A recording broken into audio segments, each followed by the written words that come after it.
Hocking College Hawks getting through there and really just giving him no room to run through and doing a nice job finishing the tackle as well. That's a new linebacker there as the Hocking College Hawks had to replace everybody in that core. As coming across the formation now, that was number 5, Willie Fegan. They quickly get it out to number 83. Excuse me, that is going to be JT Frieders. They quickly gain another just about 2 yards here. That's going to make it 3rd down and 7. William Perry's the 4th. We'll get credit with the tackle there. As now we fixing the pumping the clock up. Play clock was something we did struggle with a little last year as well. So we will see what happens in the long run. First game for everybody here. Down.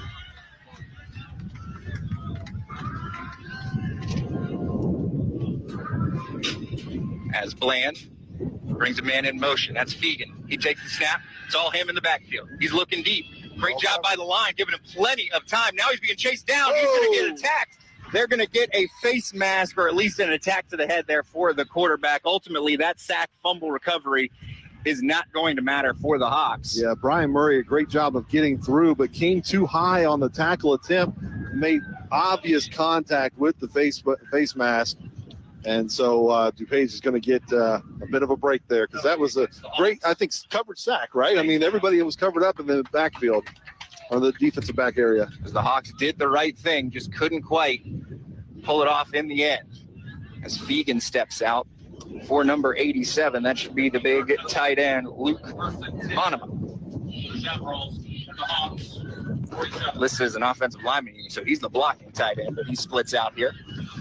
As it is going to be Bland, brings up Temple beside him here, brings that tight end across the formation. Now he's set up to block, but he's going to roll out.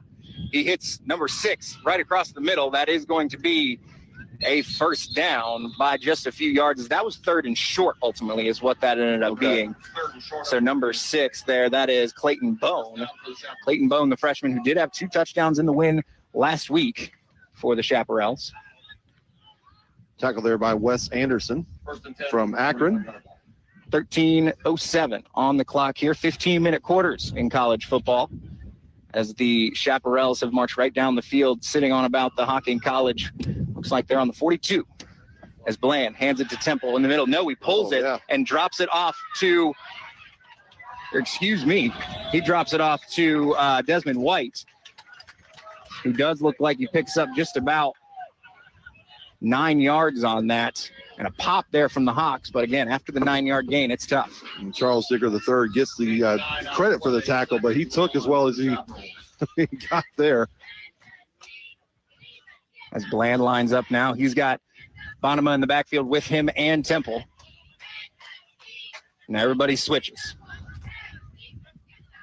It's a power lineup here. Expect him to maybe even run Bland right behind everybody. They hand it to Temple. He goes up the middle. He is going to have a first down for the Chaparrals as they stick it now inside the 30-yard line, just piecing their way down the field. From the Hawks 29. Tackle there from Jamari Holmes, 6'1", 255 from Salone, Ohio. Bland has got Temple behind him. He's got a tight end and a receiver on one side. He's got 2 receivers on the other. Now Temple steps up beside him. Hard count. And it brings a man in motion. That is White. He hands it to, that is Fegan. Hands it to Fegan, who gets up the seam. And Willie Fegan into the end zone. Touchdown, Chaparrals. 12-15 here in the first quarter. And DuPage gets on the board first, 6-0. As Fegan there just found a bit of an opening, and then he had the speed once he turned the angle on.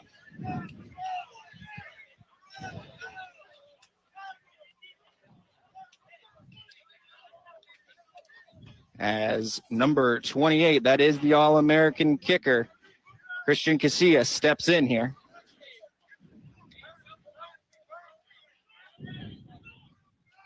Snap is back, kick is up, and the horses have something to snack on.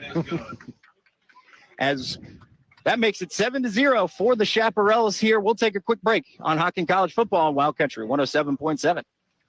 Building strong futures in Southeast Ohio. At Hocking College, their students' interests are as diverse as they are.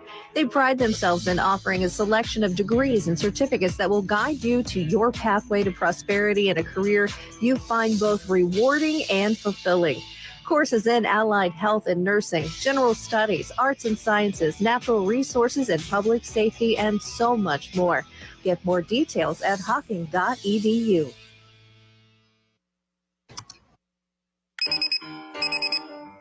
Some days you hit snooze, but not today. Today you have to go on a run to get burgers for the tailgate. You've got to haul something heavy, a cooler stocked with Bud Light. When you've got beer and football, nothing is hard. Until the other team scores. Bud Light. Easy to drink, easy to enjoy.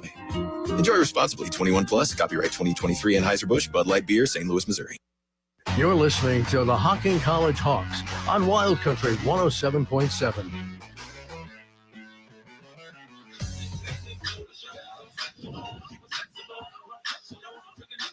Welcome back here to Nelsonville. Hocking College football on Wild Country 107.7. Joe Higgins, Isaiah Lau, Zach Richardson here in the booth as the College DuPage Chaparrals take a 7-0 lead, 12:15 to go in the first quarter here, opening the season for the Hocking College Hawks as Casillas looks like he was getting ready to run it. And no, we are on the 40-yard line, so we got to realize Casillas is a little too far up. All right. The field, it's not offset, but it's a little funky looking. If they let him do it, why not, right? Wait a second. Can the Hocking College come all the way up to the 45, though? I thought they had to stay at the 50. But nonetheless, I guess it is 10 yards. It's 10 yards for a touchback, so it has to be. As Casillas now looks like he's going to step into this one, and he does. He boots it deep. That's going to be on about the 2-yard line there for number 11 for the Hawks. That is Pavel Henderson. He's a receiver. And he gets up to about the 20-yard line before he gets popped. So could have let that go, maybe gotten 5 extra, but he tried to do something. Not too shabby there from the new wide receiver. Yeah, it's a risk. Ravenna, Ohio. It's a risk, but at the same time, the way that kicker put that ball up, it could have just checked up right there. So why not? As we do see who jogs into the formation for the first time today now. It is going to be Thwett in the backfield, and with him is number 1, Issa Tachari. So Tachari is going to be your starter here for the Hocking College Hawks. Looking for a ball. Hocking does not have their ball out and ready to go, unfortunately. Don't want to play with the kicking ball. Oh, exactly. As that is what we were waiting on. Just pulled that right out of a bag somewhere. So. As the wind does pick up, it is going to be a fun afternoon here. We're going to get as much football in as we can. As unfortunately the wind is coming from behind us. There's no actual way for me to block this from my microphone.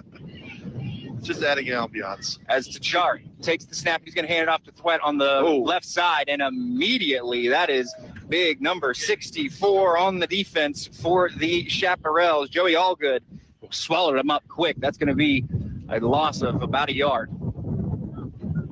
A second down now here for the Hawks. Tachari now with Thwett to his left. He's got the receivers either side, 3 to his right. He drops the fumble. He's just going to have to get right on top of it, and he does. So that's another loss of yardage there for the Hawks. Loss of about 5 on that one. That's going to make it a nice long third down and call it just about 16.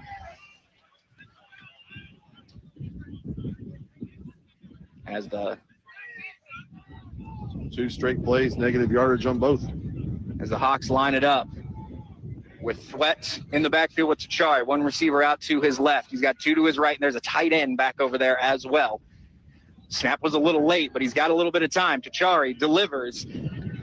He does make a connection there. That's going to make it a 4th down, just right back at the sticks. 4th down for the ball. As that is number 8 on the outside. Another new guy, Zion McIntosh, Our Lady of Sacred Heart there in Pittsburgh. 6'3", 205. That's the receiver you want to throw to in that moment. Pretty good job of breaking through the first tackle, but they just swarmed to him. As it's going to be Copeland again, former Raider. Carson Copeland back for the punt. So he gets all the kicking duties and gets to play a little linebacker according to the roster.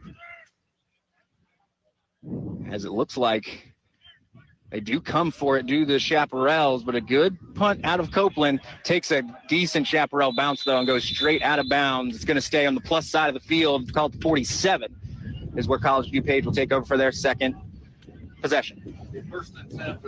So 3 and out, not exactly what you want to do if you're the Hocking College Hawks after giving up a score, but now important to try and keep them out of the end zone here. As Bland, he is going to step in there with his offense.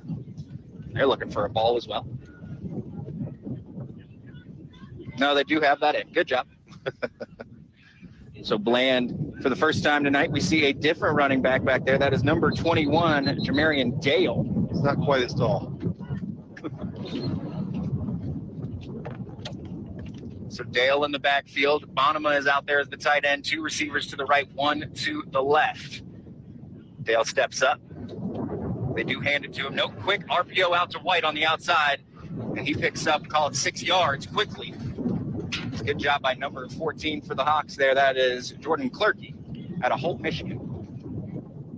Playing the defensive back position out there.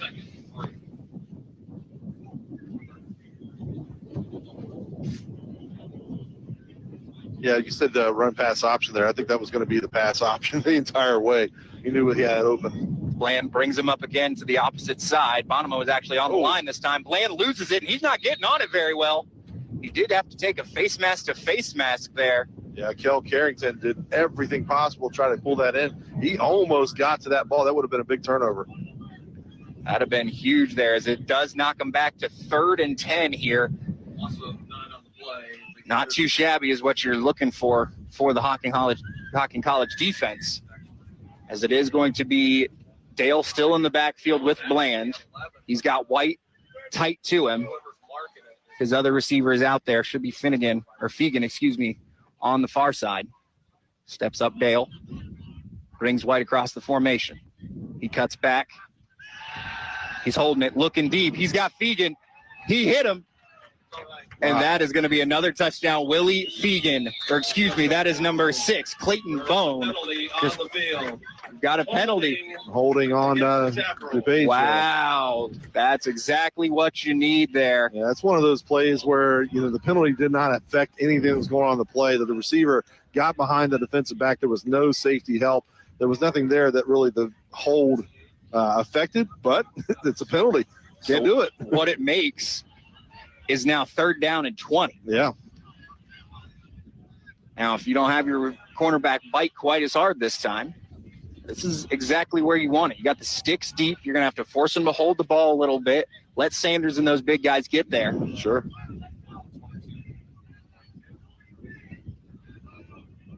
You test that same side again.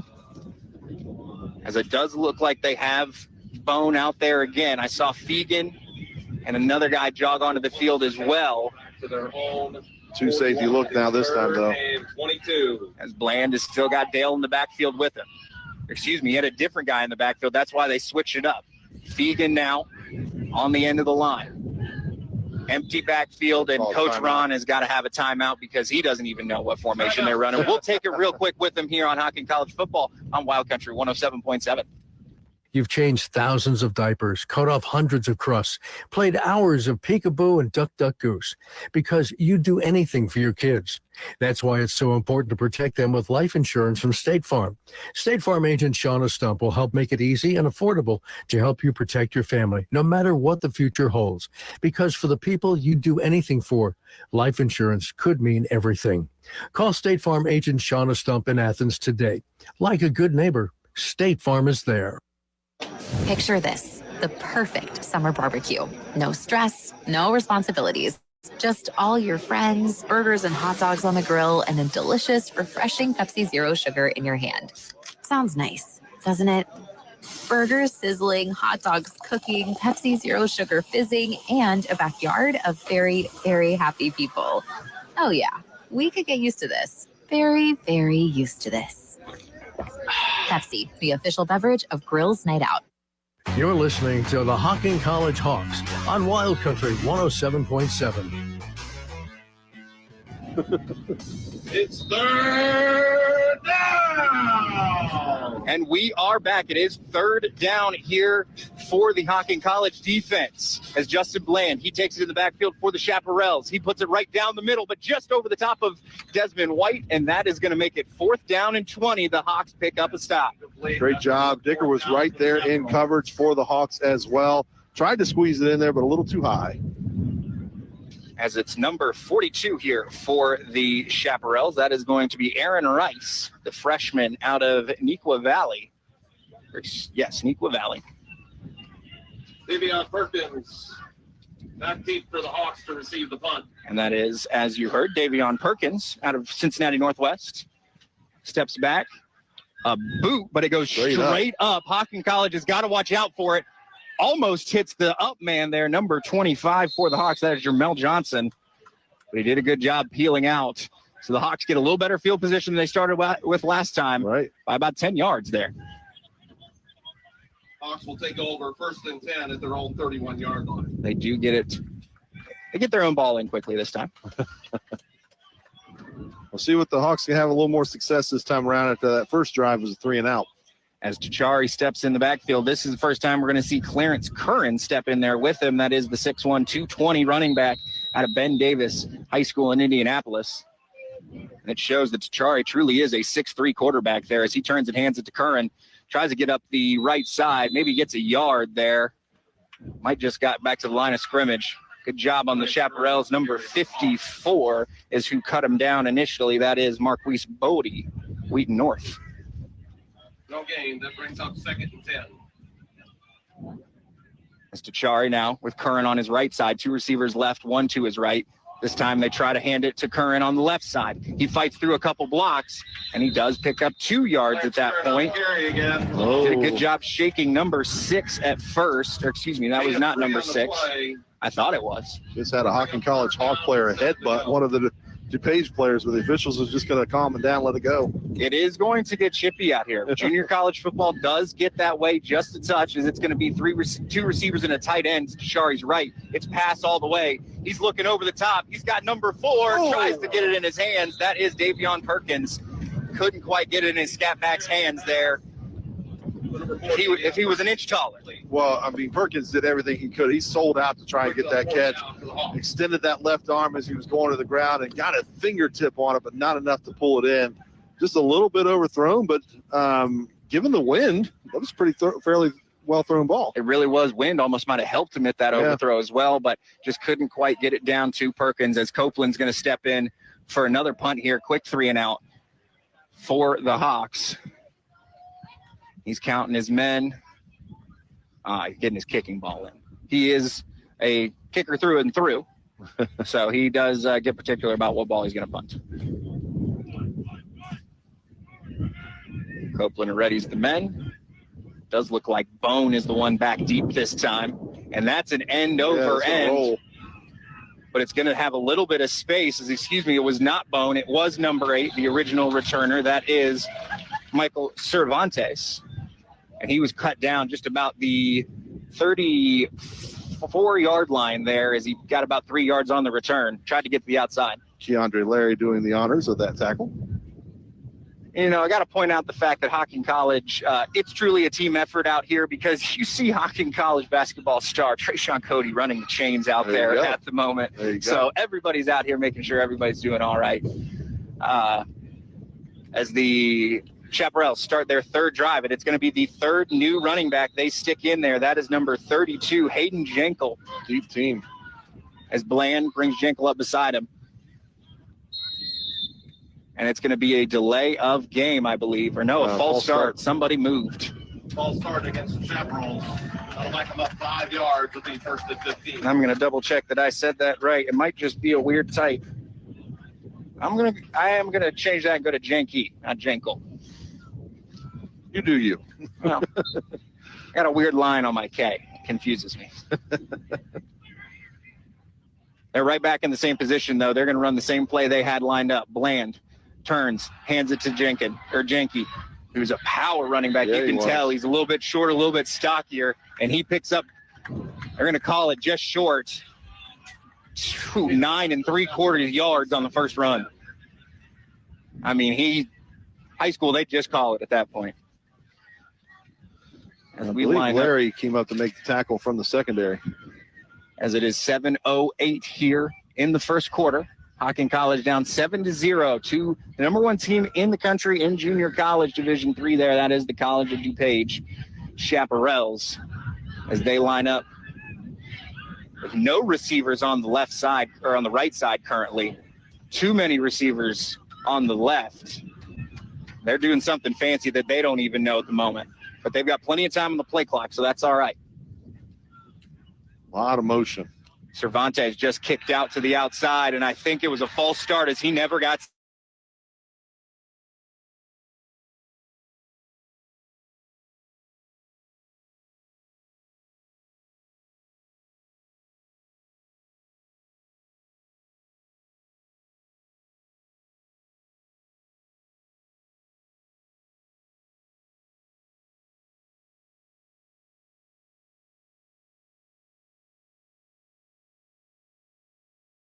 That's for sure.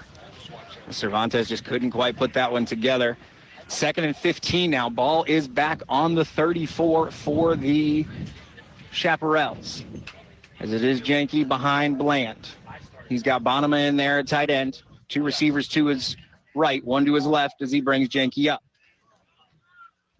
Calls for it, turns, fakes it, quick back out to Bone is who that is. Clayton Bone makes a move, and he does get dragged down, but not before about a 10-yard gain. It's going to be 3rd and 5. Larry once more in on the tackle for Hocking College. As Bland getting the call from the sideline. It's going to be Bone, Cervantes, Bonema, and number 82. That's a new one out there. That is Dan Gadsden. Cervantes in the backfield, but they're going to send him out again. Let's see if he sets. This time he does. Bland calls for it, gets it, pass all the way. He's looking, Cervantes gets taken down, so he has to go back across the middle, in and out of the hands of Gates. Not bad coverage there. Number 25 for the Hawks. That is Jermel Johnson out of Akron East. Fired that ball in there, maybe a little too hot, but I think that was the only way he was going to get it to him. It is going to be now 4th and 5, so we do get to see the kicker. That is, again, Aaron Rice. He steps back there. Saw him warming himself up a little bit as well. Perkins hanging out around the 15-yard line for Hocking. Still backing up, though. Well, he saw that. He knows the wind is actually in the favor of Rice this time. That's what Rice is looking up real quick to check as well. As he waits for it. And he puts a much better boot into that one. It's going to give a chance for Perkins to step into it. He's got some space, too. No block in the back. A blocker or two. Face mask. Yep. The face mask does come in. Great job, Zach. As that's going to get the Hocking College Hawks real fired up. That was number 18 over there. I'm going to say number 18 for your offense, Ethan Quay, that brought him down by the face mask. Because there's an 18 for the defense and offense. He's pleading his case now to Coach Ron. Zach saw it. Everybody on the Hocking College sideline saw it. They were screaming for it. So that gives the Hawks another 15 yards. Going to put them just short of the 50. So once again, good field position. They're See what they can do with it. They're moving up field position each time they get the ball. May not be truthfully from your offense, but you got to take something. Take where you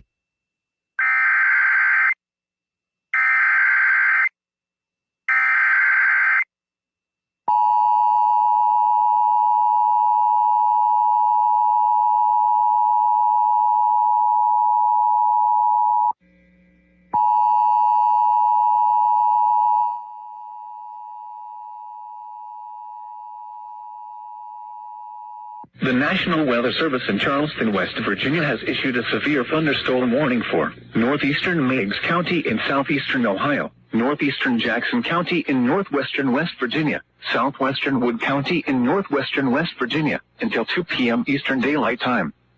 At 1:24 p.m. Eastern Daylight Time, severe thunderstorms were located along a line extending from 6 miles west of Tupper's Plains to near New Haven, moving east at 25 miles per hour.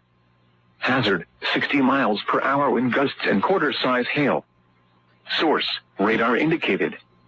Impact, hail damage to vehicles is expected. Expect wind damage to roofs, siding, and trees.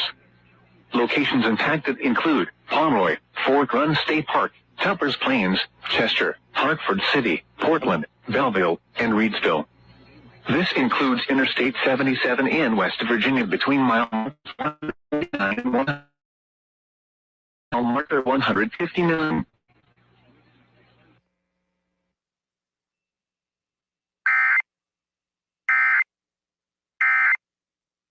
Brings up 3rd and 9.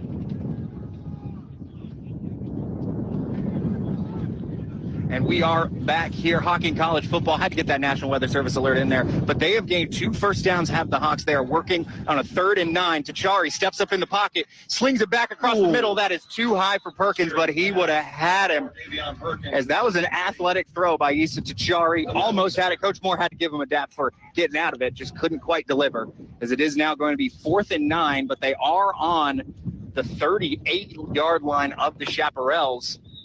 I got to see what Coach Moore wants to do. He wants to take a timeout to talk about it, so we will too, here on Hocking College Football on Wild Country 107.7.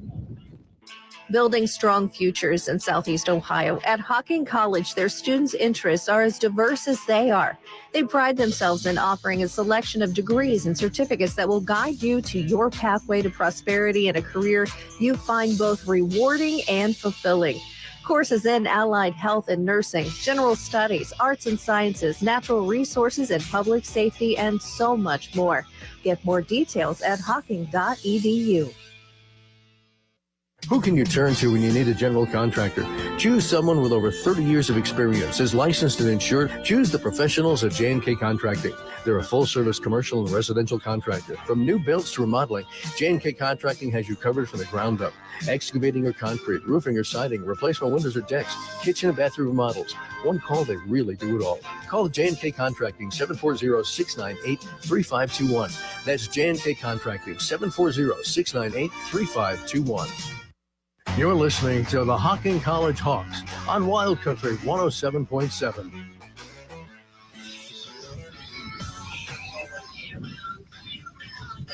Welcome back here, Hocking College football on Wild Country 107.7. We got to thank our sponsors, because without them, we wouldn't be able to bring you great junior college action. Thanks to Pepsi, Shauna Stubbs State Farm Insurance, J&K Contracting, Bud Light, and of course, Hocking College. As the Hawks come out for a 4th and 9 here with 3:50 to go, down 7-0 in the second quarter. Issa Tachari gets him to jump. That's going to bring him up.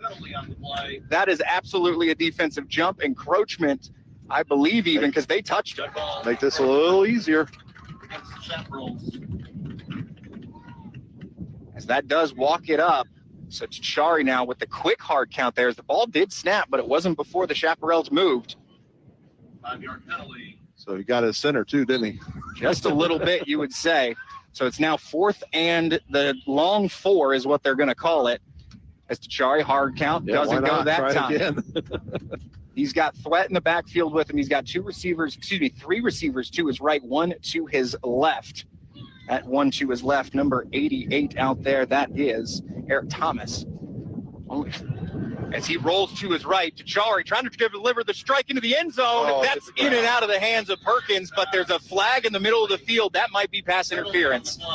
I don't think it was on that receiving duo there. I think it was on the cross. So either way, it is holding. So that is going to walk him 10 yards and give him the first down. I believe Perkins was held as he was trying to do a crossing route. Excuse me, so it was not Perkins on the outside. I missed you. I think that was number 8 on the far outside, Zion McIntosh. Yep. Again, that is a receiver you want to go to. Those big moments, if he's got the speed to get past that corner. He almost caught it anyway. So first down now for the Hawks. Or wait, well, we're working on it. Chain gang moving slowly. Be careful, you already called him out. I think Cody could beat me up, so that's probably a good thing. But it is first down now. Ball's going to be on, they are calling it on the board, the 19. I do believe that's right. Where it looks like. So Tachari's going to be in the backfield with Thwett. He's got 2 receivers, McIntosh and Thomas, to one side. He has got number 11. That is Pavel Henderson to his left. Henderson coming in motion. They're going to hand it to him on the jet sweep. He's got a little bit of space. Pavel Henderson up and over. He is going to get another first down. That's going to be first down and goal for the Hawks now. Pavel Henderson up and over. Nice play there. Well run. Looked to be, the 18? Or the 8? Looks like it. Quickly, they snap the ball to Chari. He's going on his own. Makes a couple men miss. He dances down inside the 5. Second down and goal. Call it the 2.5-yard line. As the wind comes in again, Hocking College maybe knows they're playing against the weather. Got to get it to a certain point that they like here. As we are still trying to get through this first quarter of action here in Hocking College football. College football takes a little bit, but that's what we love, is giving you all the action. Is Tachari directing the troops here. His tight end lining up short to the right. Thwet to the right, 2 receivers right, 1 left. Hands it off to Thwet. No, Tachari takes it himself. He goes low. Touchdown Hawks. Issa Tachari, 2-yard run for the score. And the boys are excited about it. Just determined on that one. He saw where he needed to get to, and he just lowered the shoulder, made it in basically without being touched, but he was ready for it. As I'm not sure who just fell to the ground, if that was an extra receiver to Chari, but they are getting too excited maybe on the sideline. Coach Moore paying attention to the field goal. He doesn't even care. As Copeland is going to line up to kick this one into the wind to tie it up with 2:36 to go in the half. And as you are giving a great team the ball with time on the clock, Copeland puts it up. That is blocked by the Chaparrals. There were a lot of boys right in there, and it looks like number 9 on the defense. There's going to be Darian Johnson. He's taking a lot of the brunt for it. Yeah, that's not on Copeland at all. He was ready to kick through. It just was right there. There's like 3 guys in front of him. So unfortunately, the Hawks do not get to tie it up. They do hand the ball back to DuPage here after a kickoff. We'll be right back here with Hocking College football on Wild Country 107.7. When you make the right decision, it feels good, like picking the perfect accent rug or choosing a good night's sleep over an all-night crime show binge. It really feels good to make the right insurance decision, too.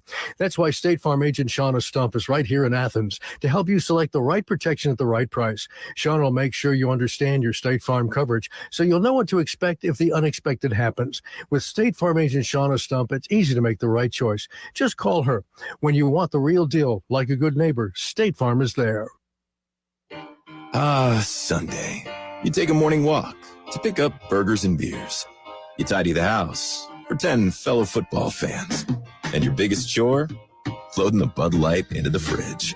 It all pays off because nothing is as easy to enjoy as a Sunday full of football. And beer. Bud Light. Easy to Sunday, easy to enjoy. Bud Light is the official beer sponsor of the NFL. Enjoy responsibly. 21 plus, copyright 2023, Anheuser-Busch. Bud Light Beer, St. Louis, Missouri. You're listening to the Hocking College Hawks on Wild Country 107.7.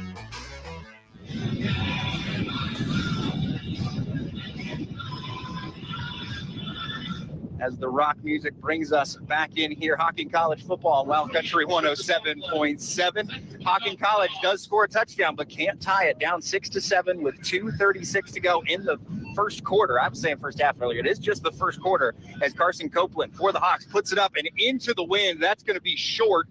Fielded by the up man, number 35 for the Chaparrals, who does get taken down. He gets to about the 34, but the Chaparrals, that is, 35. We're going to go on the offense that time. Cameron Muller. Yeah, that ball just hung up there. It was a good kick, and on a normal windless day, that probably gets down to about the 10, but it checked up at about the 25. If he was kicking on the other side, he could have put it for a touchback for sure, but unfortunately gave just a touch better field position there to the Chaparrals. As College of DuPage does lead, and Justin Bland and the offense runs out there. Excuse me, I don't see a Justin Bland. He's under center. For the first time in 2 years, we've seen a quarterback under center in junior college football. And now he's not. And, of course, they move. As we do see Temple Jr. back into the game for the first time since the first series. Maybe they're rotating all 3 running backs. It goes to him. He gets the ball up the middle. He does get about 5-6 yards is what he's going to get on that first run. I got that as the 4th tackle for Keandre Larry in the first quarter. Keandre Larry out there for the for the Hawks, doing a great job. Number 27, he's the new free safety, but he might be coming down, playing a little. He's been sliding down. He's been reading these runs pretty well. As Bland, he's in the shotgun. He's got 3 receivers to his right, including that tight end. He quickly flips it out to Desmond White. White trying to make a move, does not. He's going to be short of the first down. It's going to be 3rd and 1. 3rd and inches, really. Tackle by Dicker on that one. Down. Great job by Athletic Director Walker, making sure we know. As Bland brings up Temple beside him. They're just going to try to get these inches with their big second-year running back. The Chaparral snap the ball, turn, hand it to Temple. He's got space and more. That's a first down run on about a 6-yard gain again. So you see Fegan come in. Robert Sanders on the tackle. A few other guys sub in as well here. Again, trying to keep everybody fresh. That's what the ability that both teams really have. That's the difference between certainly our high school coverage and this junior college coverage is the roster size grows exponentially. As Bland trying to get Fegan in the right spot. He brings up Temple beside him again. Now he's moving Bonham. Everybody loaded up on the right side. So that means, or excuse me, on the left side. So that's where they're going to go, except for the fact. Wow, what a tackle. And no face mask. Not sure how the helmet comes off without it. Maybe number 92's head was just that much in him. That is Jacob Nunn. That was the defensive end and your captain on the defensive side there. Great job by Nunn. Got off his blocker, and he was all over Bland. Never gave him a chance. 2nd down, and that's going to be about a 15-yard loss. They seem to have pulled Bland off and put in number 10, Mike Heinen at quarterback. I do believe you have to when you lose a helmet on a play. Got to sit out for a second.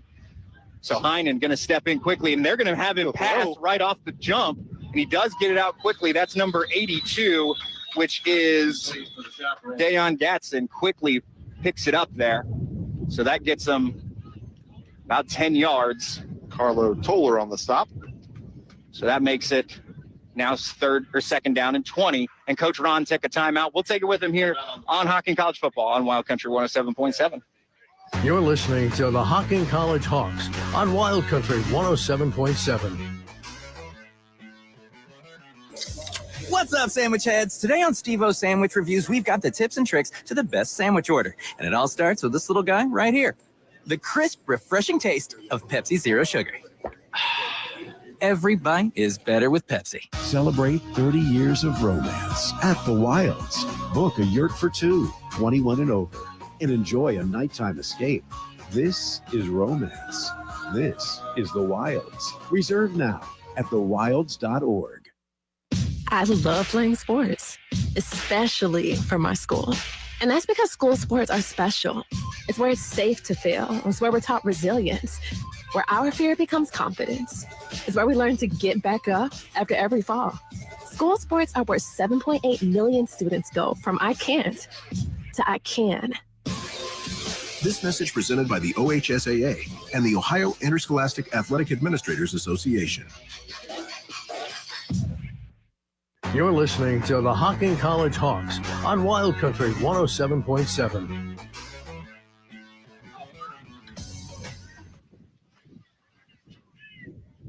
Welcome back here. It is 3rd down here for the Hocking College Hawks defense, trying to stop the College DuPage Chaparrals once again. 3rd and 19.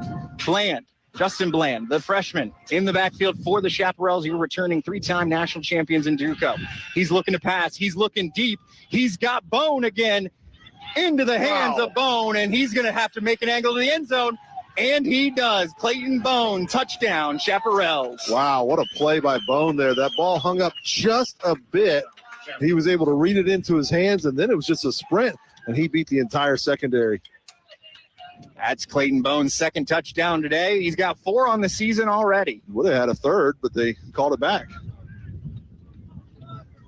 As quickly the Chaparrals, as we move into the 2nd quarter, that's what that timeout was. Didn't do a great job of looking at the clock myself. I will take that blame. It's still a timeout. It's still a timeout. Took that timeout, and first play into the 2nd quarter, they go up 13-6 here See if they make it 14 with the All-American kicker. Casillas, high snap, and he puts it off the upright and still goes in. That's what happens when you're All-American. As we'll go ahead and keep this one here as we get ready for the next kickoff going in. Again, starting our second quarter, the Hocking College defense has looked good in many ways, but it's those 2 plays out of Bone that's gotten him. Yeah, he's definitely been a dangerous target for DuPage to look for, because like I said, he had one call back. It would have been a touchdown on the was it a false start or a hold? It wasn't? Yes, a hold that brought it back. And either way, so he's dangerous. We're in the first. We just start the second quarter. He's really had 3 scores. 2 of them have counted. On that one, he made it happen. As Coach Ron, once again, a little upset after the field goal. He was when the Hawks tried to kick one and his team blocked it, thought it was a live ball that they could have returned. And that one, wondering why his kicker didn't get a little roughing penalty. But I look like Casillas to me just kind of fell on his own. Maybe got touched, but just kind of fell on his own. As we have got everybody jamming out here, getting ready for second quarter action here, Hocking College football. Well, they have work to do. Down 14-6 here as we just start the second quarter. Want to see if you can answer it. It took a while to get those first points on the board, but if you can go back-to-back possessions with a score, that'll kind of send a message. Absolutely. As that possession there, it did start with a couple key penalties that helped move them down the field, but the offense was finding a rhythm there, certainly once they got on the inside of that 30-yard line. Issa Tachari started picking them up and putting them down. As Christian Casillas lines up this one. He's going to kick into the wind this time, but this one's no windy. He's just trying to go short kick. Oh my wow. goodness. Absolutely cleaned his clock. Charles Dicker takes it from the PA, the PA product there, does pick up the catch, but that is number 27, I believe, for the DuPage Chaparrals. Again, I'm going to go 27 with the defense. Cameron Becker absolutely popped it. Yeah, that was. I think that was what Casillas was setting up. That was your hit stick shot there, and credit to the Hawks for hanging on to that ball. I wouldn't have. As Issa Tachari is going to step in, they are going to, seems like both teams are taking the rotate running back approach to this hot day as Clarence Curran steps in here for this possession with Issa Tachari in the backfield. Thwett's going to get an opportunity to breathe as it's stacked receivers deep either side. Issa Tachari's going draw all the way, trying to get around some chaparrals, and he doesn't. Maybe gets back to the line of scrimmage, maybe gets a half inch. That was an interesting stack there. They are stacked, both receivers, all the way at the numbers. As it's McIntosh and Perkins on one side.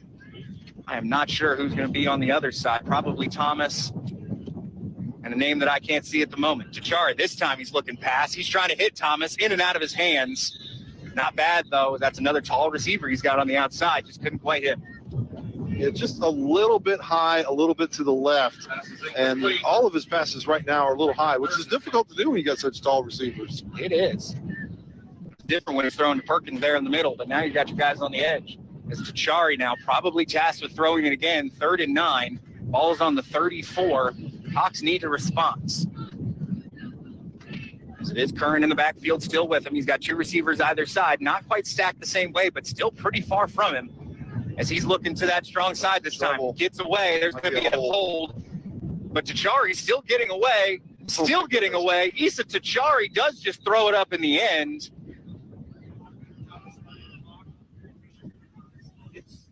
Issa Tachari doing a phenomenal job of getting away from everything over there. Even if Joey Moore is healthy, you can kind of see that you might put the athlete back there. Yeah. That is going to be a hold. And then they're going to decline it, I believe. Penalty on the play. Because it is now 4th down, and they're going to say Tachari incomplete pass. So 4th and 9, and the punt unit does come out for the Hawks here. Copeland jogs on the field. DuPage's doing a good job of putting the pressure on, but at the same time, Tachari, just wonderful elusiveness out there. Morgan Raider, Carson Copeland. Awaits the snap. That's a good one. He's got the wind with him this time, and that is a boot. It is over Cervantes' head. Takes his jump, and Cervantes takes it at the goal line, gets around the first Hawk, and gets cut down at the 14. Nice job there by just past the 15, so call it the 16. Jacob Harrison getting down into coverage and getting the stop. Jacob Harrison's a second-year guy for these Hawks, playing a great job on that special teams. Jacob Harrison on the tackle for the Hawks.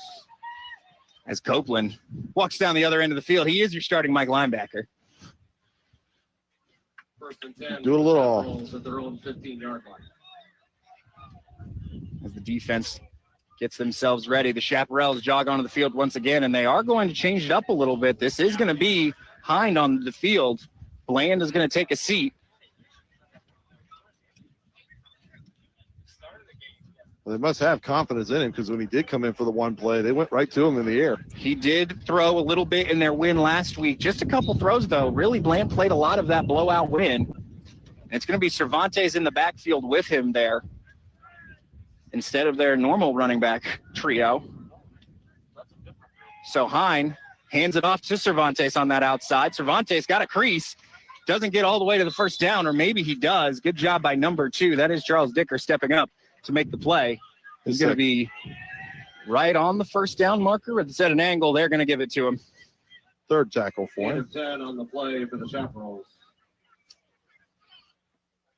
As they're going to keep this group in. 10 from the 25. As Hine, he is another young quarterback out of Maryville, Indiana. Or excuse me, Clarkston, Michigan. Small type on my roster. Hine calls for it. Keeps it. Option with Cervantes. He gets wrapped up quick there. As he is a small guy as well.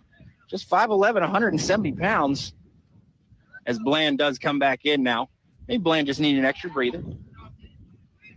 Cervantes stays in the backfield with him. Bone's going to be the one man to the right of, or excuse me, to the left of Bland. He's got 2 receivers to his right, and Bonema over there as well. Hard count doesn't work. Good job by the Hawks staying disciplined. They quickly get it out to Desmond White. He tries to get away from a couple Hawks, and he does, at least enough for the first down. It appears. It will be. 12:30 to go here in your first half now. I know that is true. 14-6. Do the Chaparrals lead, as they actually do call him just short. The way that first official spotted the ball, I thought they were going to give him the yard pass. They go a yard short. So 3rd down and 1. And you don't have your heavy running back in at the moment. The Hawks might want to find a way to take advantage of this. They hand it off. No, they don't. Bland takes it himself. He gets cut down. I don't think he made it. He did not. He got cut down at the 35. He had to get to the 36. So that's going to be 4th down and 1 now for the offense for the Chaparrals. Bland looks like he's staying. Keandre Larry, 5th tackle of the night. That's his biggest one by far. As the punt team now does jog on. Chaparrals coach Ron thought about it for a second. But they're going to send Perkins back. Davion Perkins back for the Hawks to receive the punt. And Rice is going to punt this one away. The Hawks maybe down 14-6, but it is certainly the 3rd punt that they have put together against this top team here of College of DuPage. And this one into the wind now for Rice. We'll see if Perkins can get a head of steam under this one without getting held up too much. As that's a good punt out of Rice. And Perkins is going to let it bounce. He's got an angle there. Stiff arm. Tried to stiff arm number 34, but is not able to. That's a great job, number 34, Kellen Burnfee. Whew, that looked like an MMA takedown. For the Chaparrals there. He took him by the front of his shoulder pads and said, "You're not getting away one way or another." So Davion Perkins did his best there. The bounce looked like it gave him the angle, just couldn't get away. Is now with just over 11 minutes on the clock, 11:01 to be exact. The Hawks do take over. They are going to be on the 14-yard line, it looks like.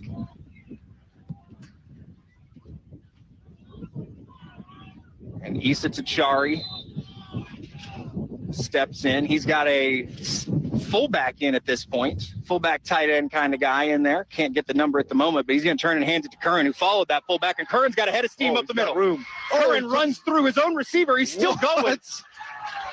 As Thomas got in the way. Wow. And Curran, I think, is feeling it from running into his own guy. He is down at the moment. The biggest hit he took was from his own player. Mr. Thomas out there. That is Eric Thomas.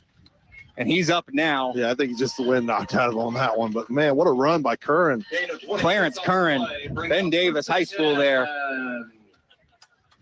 I believe he is a second-year guy as well. So he was part of the undefeated state championship team out of Ben Davis. Give him 26 yards on that carry. Yes, I know too much football if I know about Indiana high school state champions. That's not the point here. Issa Tachari in the backfield. He's got Thwett back there with him. They still got the fullback in. They're going to hand it to Thwett. No, Tachari's got it. He's going to try to find an edge. Tries to get around a couple guys. He does, and a good job. He does pick up 7 yards. And again, that's number 27 for the Hawks. Cameron Becker doing a great job. 8 on the play. Brings up 2nd and 2. 2nd and 2, so they are going to maybe a long 2 there. But Tachari with Thwett in the backfield. His longest run so far. He's got Henderson to his right, 2 receivers to his left. And they're going right up the butt of that run at fullback, but it didn't matter as the guard got turned around there. That was a great, looked like it was a good blitz there. Loss of 2 yards, maybe a yard. Number 99, that is Kenny Akintunde. Excuse me, the wind is blowing things. Akintunde, excuse me, for the Chaparrals there. Just kind of got through his guard, turned him around. Because they're going to try the same formation, flip it to the other side, but his pass all the way. Thwett steps into play protection. That's a completed pass and a first down. Makes it to the out-of-bounds line. That's number 18 for the Hawks, Cordray McCannon, the wide receiver out of Hilliard Darby. First down! As you heard, A.D. Walker, it is a first down for the Hocking College Hawks there. Great pass by Tachari. As now it's not Thwett in the backfield. That's going to be number 20, Johniel Jones. 14-yard pickup there. Out of North Carolina, Fike High School. He's 5'8", 185. He's a little different of a running back. See if he's that speed guy they try to get somewhere. As the tight end is kicked a little further outside, but that pass, that is over the top of the head of Tachari, but he's got space to get around. He's going to be taken down for a loss unless they take the penalty flag. And then you could throw one over there. Yep, a little extra. If you want it on Becker, they're not going to. Or Becker's actually making sure his guy doesn't get a flag, excuse me. Seems like the thing Cameron Becker would do.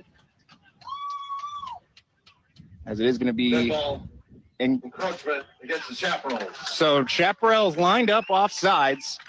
That saves. That's a break for sure. Saves that tough, would have been a first down loss of about 12 yards ultimately. As Tachari did make a move. He got about 5 yards from where he actually picked up the ball. But that is going to be walking it up 5 yards. First down and 5 now. 5 for the Hawks at the 37. Instead of 2nd and 22. How about it? You'll take it. So Tachari now with Jones in the backfield with him. 2 receivers off to his right and 1 receiver off to his left.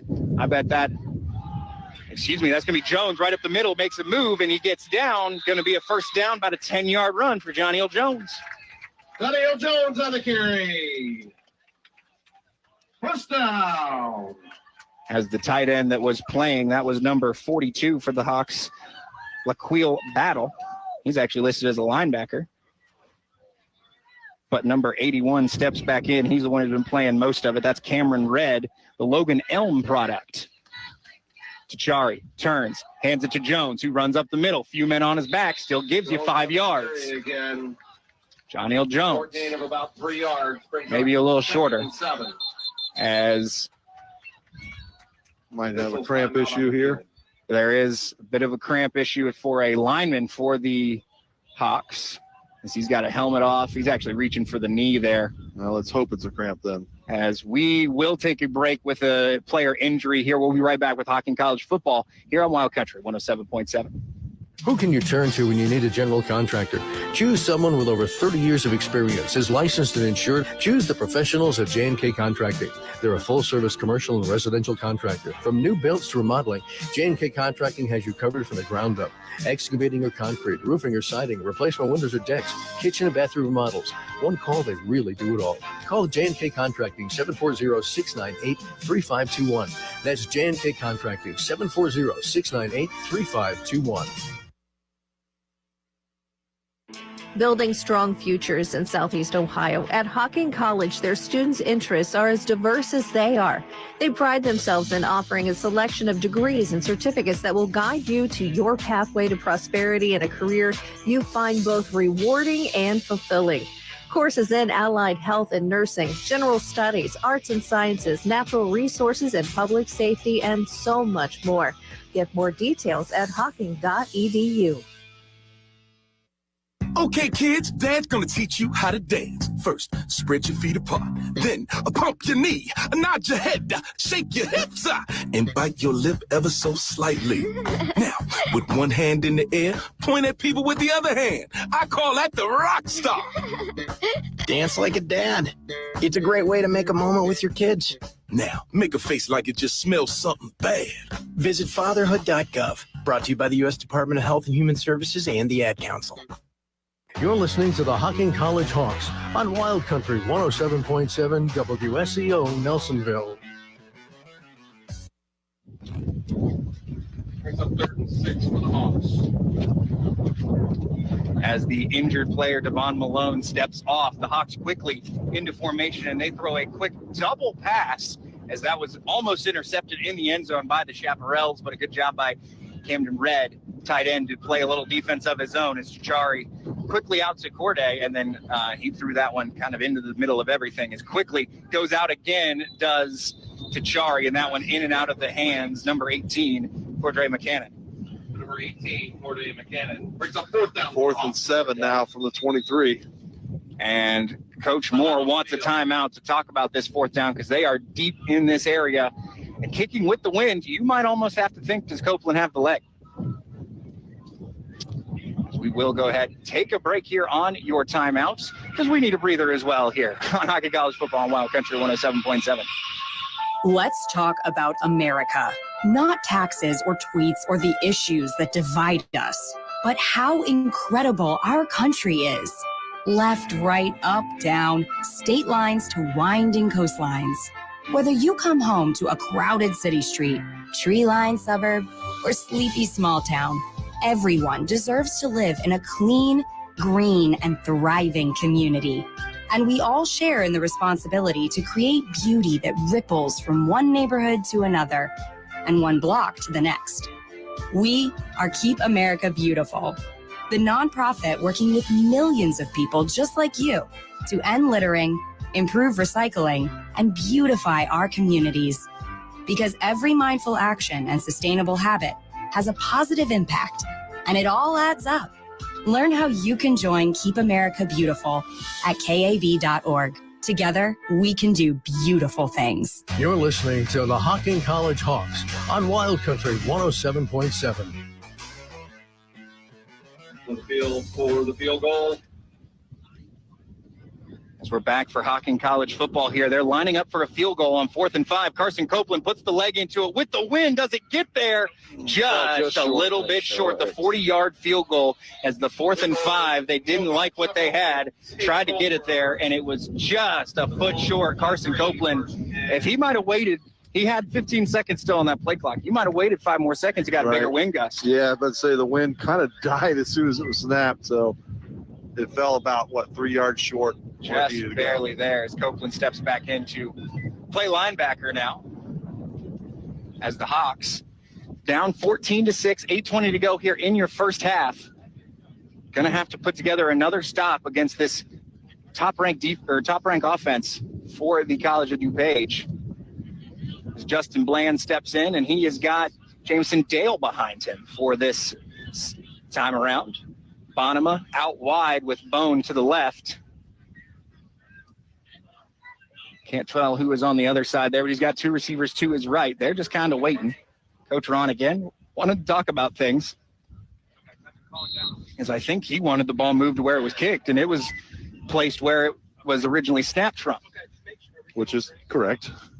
So Bonema now comes across the formation, and he was never said it's going to be a false start again. Bonema was moving all day.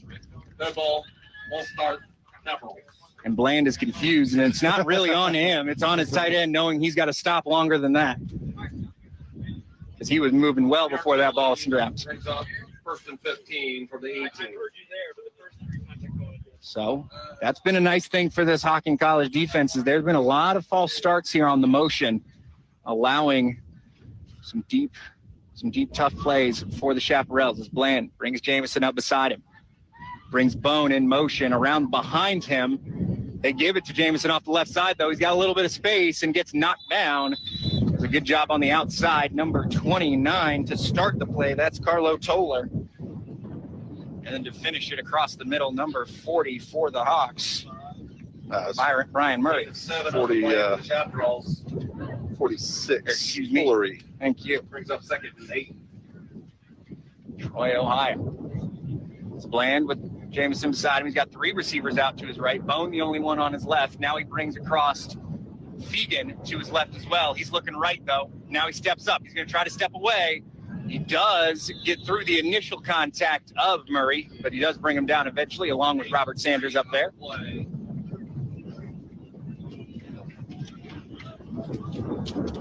As the wind does come in, we are still hoping we can fight off whatever might come in, but I haven't checked the weather in a while. As it is a big third down here, 3rd and 5 for the Chaparrals. The defense looking for another stop. As Bland has got Dale beside him. He's making a play call change. They're going to try to get away from some pressure as there is outside pressure coming from the Hawks. Fegan comes across. He's right in the pocket. They get it to him. That is going to be a first down, and Willie Fegan does a good job making the man miss before he steps out of bounds. Needed 5. They picked up just about 7. Ball will be placed at the 38-yard line. So good job by Bland making the right call, knowing Fegan was going to be open in that flat with the outside pressure. That's a big play for the freshman to make as he brings Dale beside him in the shotgun. Bonham all the way across the formation, and he still didn't stop before they Other one. As again, We'll start. maybe it was a lineman that moved that time because you are allowed to be in motion, but when you go back that other direction, you've got to be stopped. Or excuse me, when the ball snaps, you've got to be stopped. Just trying to play some Canadian football. Yeah, moving receiver at all times. So now they're going to bring Bonham tight. So that's where they want him. They want him off this left side, this short side, playing blocker. And now they're going to move him to the right and keep him there. Bland fakes it to Dale. It was fake all the way. They're going to try to jump it to Dale for the screen, and he's got some space. He's up in front of the first down marker, and he's got one man to beat, and now he might be gone. Oh, right there at the end. Almost stopped him. As Jamison Dale has a long touchdown run. Call it just about. He was on the 38-yard line there, so call it a 72-yarder. Credit Jermel Johnson there. He did everything he could. It looked like he was cleanly going to be away for a touchdown, and he almost got the stop. Excuse me. Almost chased it down. 68-yarder. Went the wrong way on my 5s. Math. Yep. A great job there getting all the way down the field. So he is not the fastest back of them all, but he made it. As Casillas is going to step in and kick this one into the wind. All-American kicker, can you do it? Snap is back, hold is down, like it's nothing. And that makes it 21. Excuse me, yes, does make it 21-6. College DuPage leads the Hocking College Hawks. We'll take a quick break here on Hocking College football on Wild Country 107.7. When you're clocking out and happy hour's already started. But you're clocking out and happy hour's already started. The choice to enjoy is easy. Bud Light. Easy to drink, easy to enjoy. Pick up Bud Light at your local convenience store today. Enjoy responsibly. Anheuser-Busch Bud Light Beer, St. Louis, Missouri. Attention all authors. Page Publishing is looking for authors. Have you written a book and want to get it published? Page Publishing will get your book into bookstores and for sale online at Amazon, Apple iTunes, and other outlets. They handle all aspects of the publishing process for you. Printing, cover art, publicity, copyright, and editing. Call 800-733-9460 now for your free author submission kit. That's 800-733-9460 for your free author submission kit. Again, 800-733-9460. You're listening to the Hocking College Hawks on Wild Country 107.7.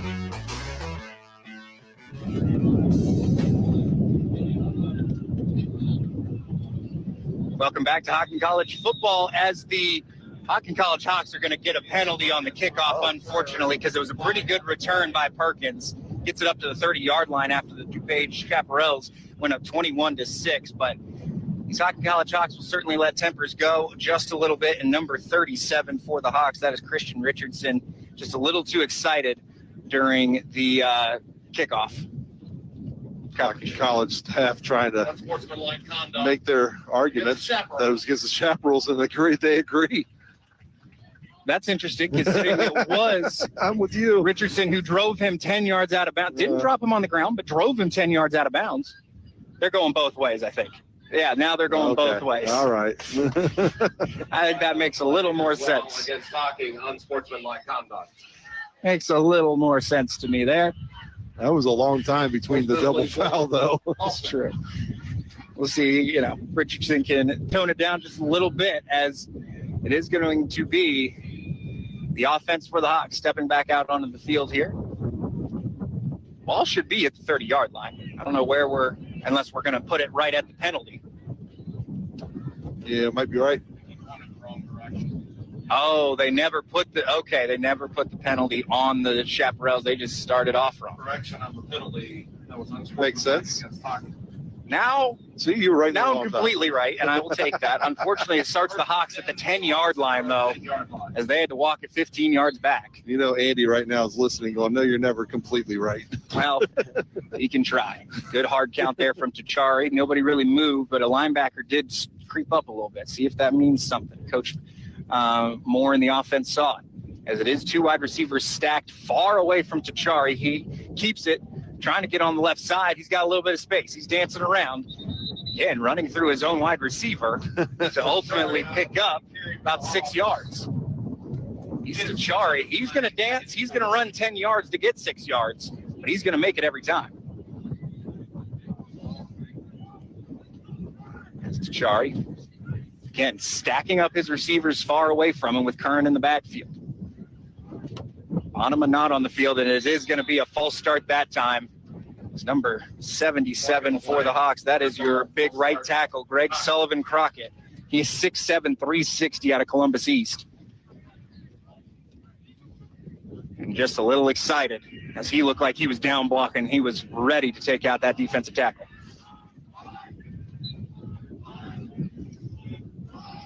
I can't tell if DuPage is yelling or if the Hawks are yelling, but somebody is yelling on the sidelines. As Tachari lines them up, now spread out a little bit more in a typical Twins receiver situation. Curran behind. Tachari has to step out of pressure, and he is going to get walloped there. As good job by number 9. We talked about him before today. That is Daron Johnson, but then cleaned up as well as number 69. He was just kind of there to take out the head. That's Jamari Jefferson. Hopefully Tachari's all right. Looks like he's going to stay in. The wind continues to come from behind. Don't have a way to block it at the moment. Tachari hands it off to Curran. Curran tries to go right up the middle, doesn't get a lot of anywhere, so that's going to make it 4th down and 11. So the Hawks are going to have to jog that punt unit on with Carson Copeland.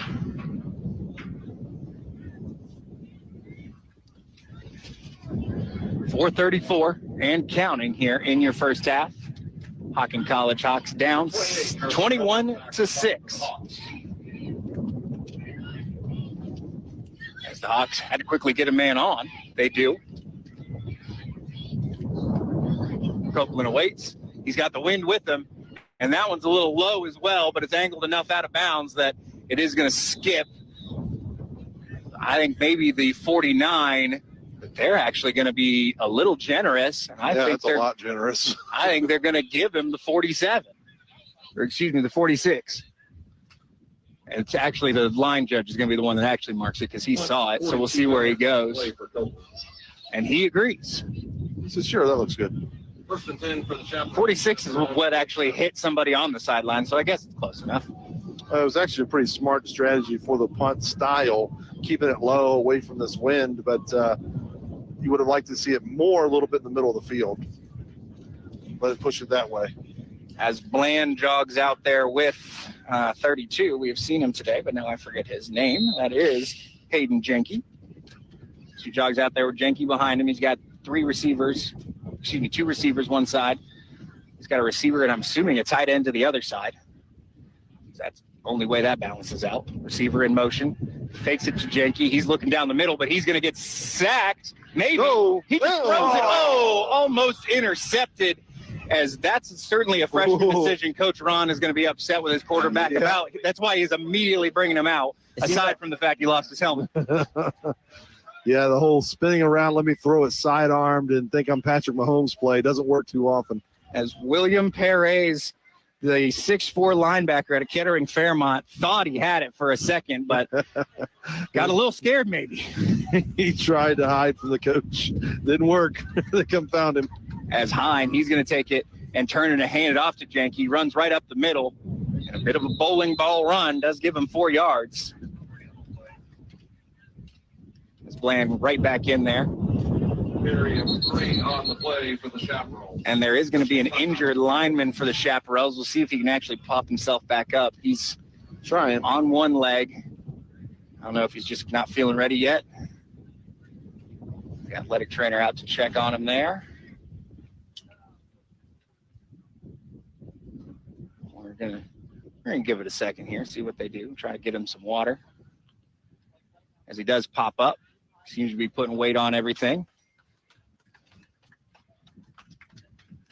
Not bad there. It's claps up the Chaparral that seems in a little bit of discomfort maybe in the legs, but I think he's going to be able to walk this one out.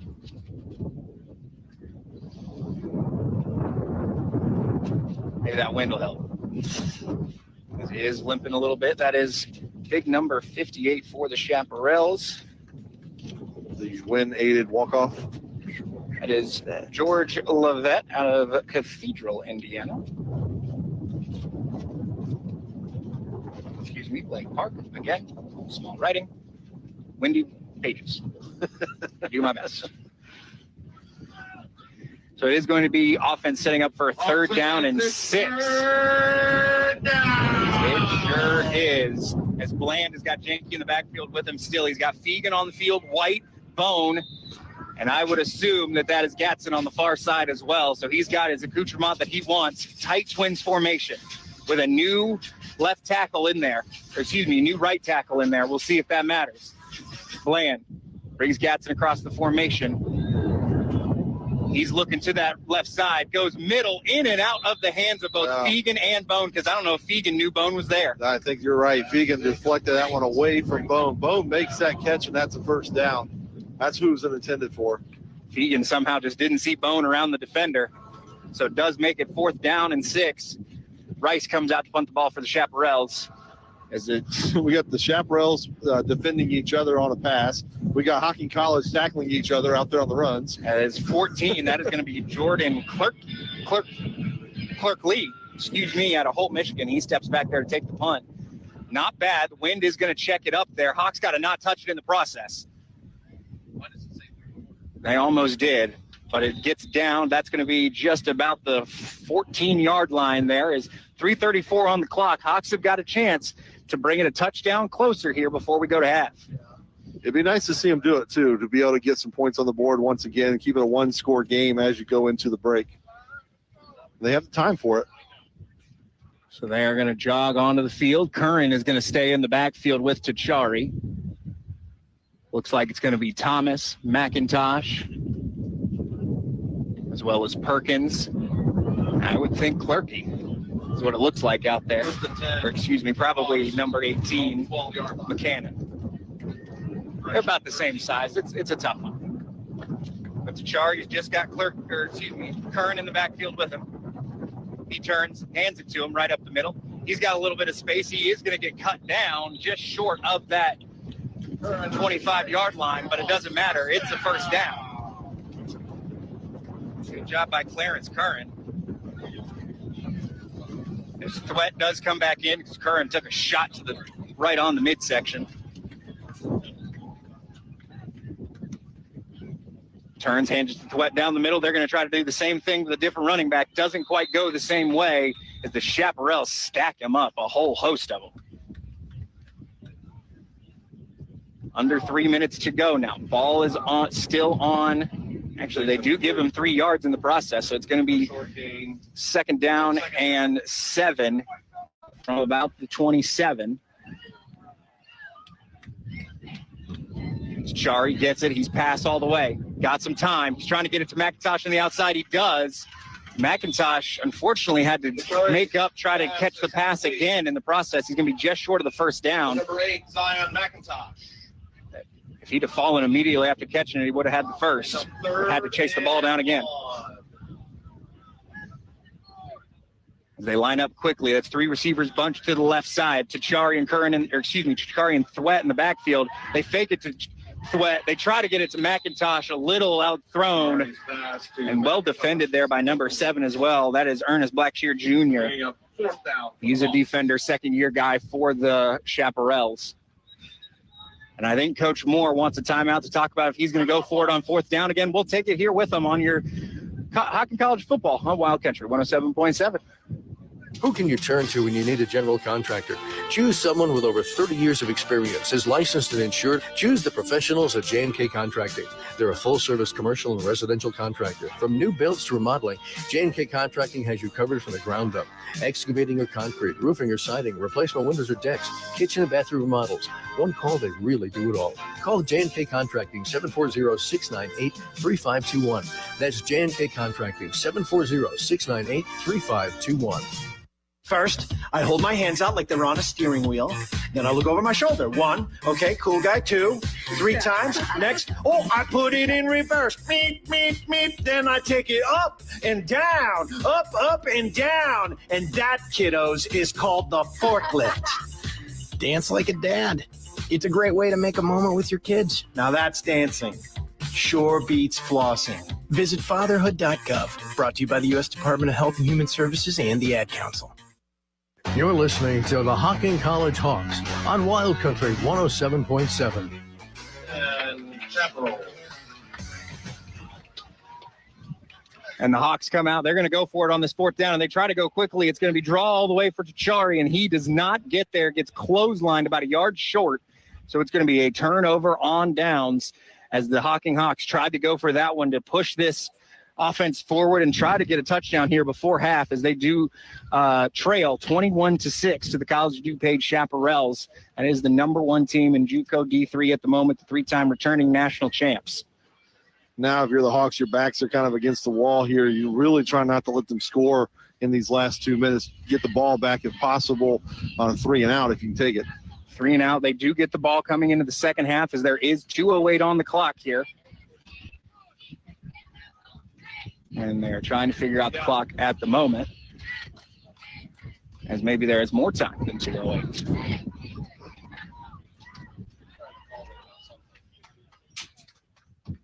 As we await the clock. 4 seconds off the play clock. Game clock. As it is actually going to be 2:04 ultimately on the clock is what they're trying to get.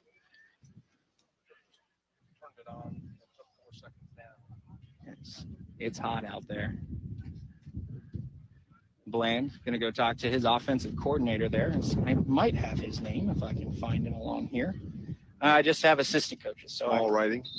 Small writing, and it's just assistant coaches. So I'm not going to make a guess at who might be the offensive coordinator. I just know that Coach Matt Ron runs a heck of a program, and he's the head coach. As Bland awaits for the snap here. He gets it. He's going to fake it to Temple. And he's going past all the way. They're trying to get it to Bonema down the middle. Not bad there. A couple different Hawks had a hand on it, or at least had a chance to put a hand on it. As for the Chaparrals, is incomplete. 2nd and 10. So that's the first time they've really targeted Bonema all night. Big blocking tight end. Reminds me of someone. Myself. As it is going to be Temple in the backfield with Bland here, the tall running back. Again, we haven't seen him a lot tonight, but that's all right. They're rotating him, keeping him fresh. Pass all the way. That's going to be outside to Desmond White. He does try to run through a Hawk or two, but he does get popped out of bounds. Number 3, might be a first down in the process. Nope. It is a gain of 6. Long 5, though. So call it about 2nd and 5. Desmond White, good job on the flat as Bonham comes back in. It is Gatson on the outside with Fegan to the right. Bone on his own out to the left because he's got number 33 for the Hawks. That's who's been trying to guard him all night, Wes Anderson. Maybe he's better at making movies. Bland brings a man in motion. That's Fegan. Fegan almost bobbles it, does get a stiff arm around a linebacker. Now he's got space to the corner. Trying to make a move, and he does. That's a touchdown, Willie Fegan. Great blocking out in front of him as well, and then he did the rest himself. Was his quarterback out there blocking? Was Bland setting an edge? It almost looked like he was. I don't think he was that far out after giving the handoff. He was somewhere right out there. He went down to chase him down and celebrate. After the dancing around, it looked like he was there for a second because he was one of the first guys to celebrate with him. But that pushes the lead up just a little bit further here for the Chaparrals as Willie Fegan. Great job to compose himself, get that ball, and immediately into a stiff arm that basically gave him the touchdown. Christian Casillas lines this one up. This one into the wind there. We'll see if he can get it through. He did the last time. And that one, a little sideways, but he does it. Casillas with his third extra point of the night. And it is going to be Hocking College 6 and the College DuPage Chaparrals 28. I'm crazy. He's kicked 4. We're going to take a break here on Hocking College football in Wild Country 107.7. You've changed thousands of diapers, cut off hundreds of crusts, played hours of peekaboo and duck, duck, goose because you do anything for your kids. That's why it's so important to protect them with life insurance from State Farm. State Farm agent Shauna Stump will help make it easy and affordable to help you protect your family, no matter what the future holds. Because for the people you do anything for, life insurance could mean everything. Call State Farm agent Shauna Stump in Athens today. Like a good neighbor, State Farm is there. Look what we have here. It's the refreshing deliciousness of a Pepsi mini can. It's the perfect complement to any meal. The dash of indulgence your day was dreaming of. The sip that'll have you singing Pepsi. Nope, not again, Steve. Let's take a cue from the Pepsi mini can and pack all that awesomeness you're feeling into a much smaller treat for everyone. Deal? So, big awesomeness, smaller size. I think I've got just the thing. Pepsi mini can. Mini can, big taste. You're listening to the Hocking College Hawks on Wild Country 107.7. Held up. And the kickoff is out of bounds for Christian Casillas. That's a tough one. Going to be a flag for the illegal procedure as the wind really just kind of took that one. He was hanging it up so his defense could get there and pop somebody, but the wind just took it out of bounds on him. Yeah, it worked earlier in the game. He was trying for it again, but 1:44 left in the first half. Hocking College with some work to do, trailing 28-6. They are going to get it on the 35, although that official looks like he's about to put it on the 36, which is not correct.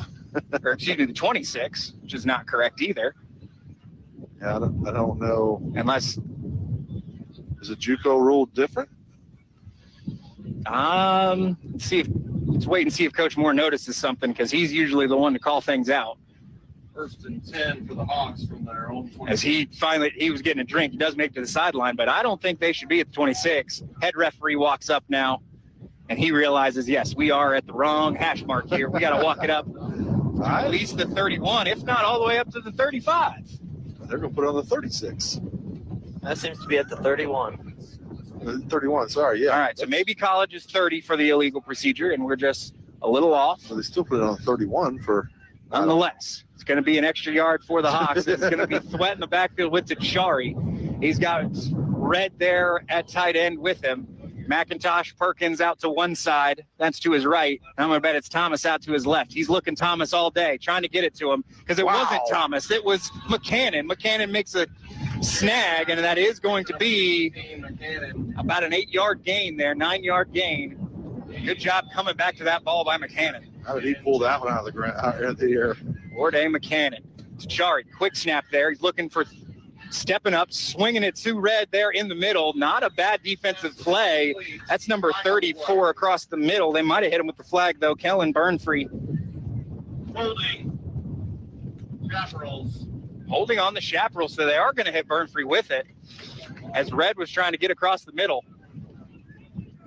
As I will say, I believe that man's name is Burn Free. It's BRNFRE. He's also listed as a wide receiver, so what he's playing linebacker for, I don't know. You can ask Coach Ron later. Either way, it does walk it up and give a first down to the Hocking College Hawks, which is how they got down the field to get that first touchdown. A little bit of help from the Chaparrals. 49. They line it up in the same way. They just move Red to the other side of the field now. Pass all the way to Chari. Rolls away from the pressure quickly. He's going to try to get it up the field. He's got McIntosh. Just overshot him. Great throw by Tachari to direct his man to where he wanted him. Just a little over the top. Second down. As the big thing here is I'm looking over the College of DuPage Chaparrals losing their defensive leader at the moment. He's walking over with an athletic trainer, not moving his wrist. Number 9 for him out there. That is Darian Johnson. He is a big man playing defensive line. So that's a big loss maybe going into half as Tachari. Great pickup by his offensive line. His offensive line keeps blocking with no helmet. He's going to get a hold, though, unfortunately, because he took him to the ground, and there might be multiple holds on the play. Yeah, a lot of flags. I think every official threw their flag there. As unfortunately, number 55 for the Hawks. Out of frustration, he lost his helmet, then he lost his cool. As that's Christian Cowlin out of Thomas Harvey High School, Painesville here in Ohio. And honestly, he really just had him up by the shoulder pads. He drove all the way through him, landed on top of him, but you just can't take people down anymore in your blocks. Certainly not after the rusher is kind of past you. Well, I want to see what the second flag came in. I think it's McIntosh with a hold down here, unfortunately, unless they're going to say it's a defensive. That's what I'm thinking. The way they're talking about it. That ball holding against the Hawks. So it is. And that's all they're going to give. So just the hold from the Hawk lineman there. As I thought it was a great block, unfortunately, but it was going to be a hold in the end. So they do have to replace him for a play as well.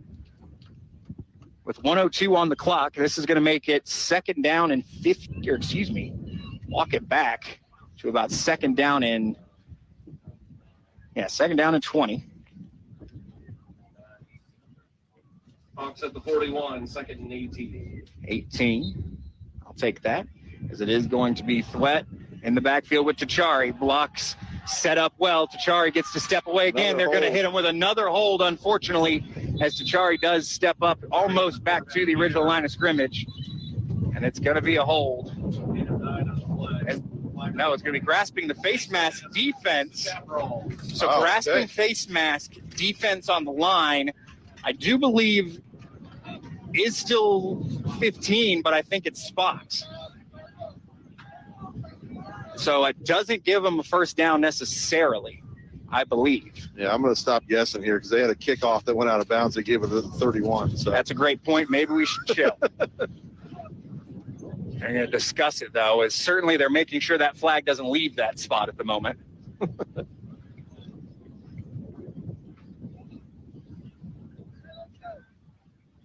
There was a time where the defensive grasping the face mask wasn't even anything. It was 5 yards. So they've certainly changed that.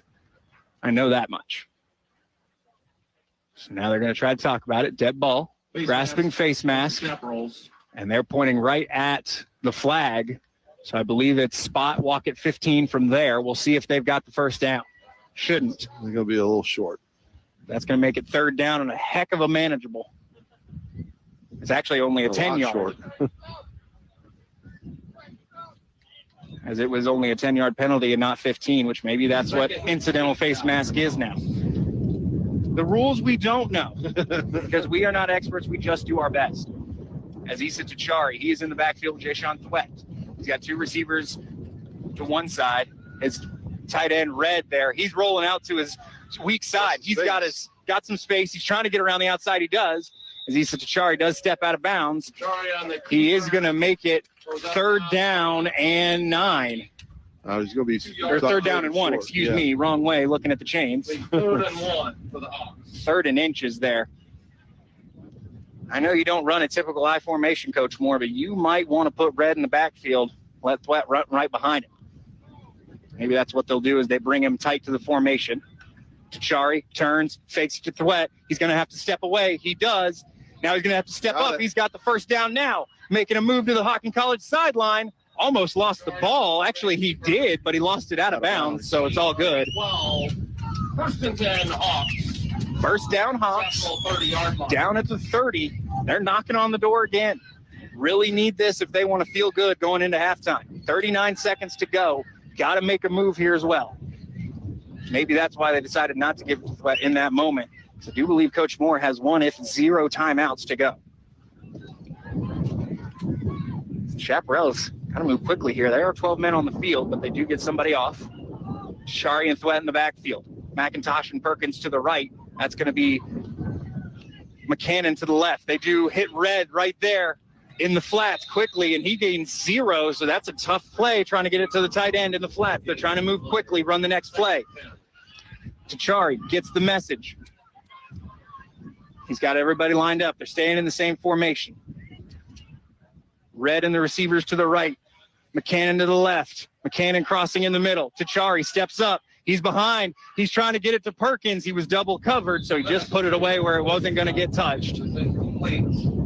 It's going to make it now 3rd down and 10 from the 30, but it gives you a little bit of time with 11 seconds. This is the one play. This is the play where you say, offensive line, give us what you got. Tell Tachari to dance, and hopefully you can find a strike in the end zone. You certainly don't want to leave a 4th down or any time on this clock. Yeah, you don't want him scrambling too much, though, to the point where you lose enough time to run your next play. If you're thinking it, you might be wanting to do it right now. We'll see what Coach Moore's got drawn up. It's Tachari. Steps into it. He hits McIntosh, who is going to get stopped. Tries to get out of bounds. He does. They stop the clock with 3 seconds to go, and they think they get the first down as well. It doesn't really matter. No, it is going to be 4th down. It's going to be 4th down and 1. Doesn't matter. They're going to run this play and run it into halftime, hopefully with a chance of only being down 2 touchdowns.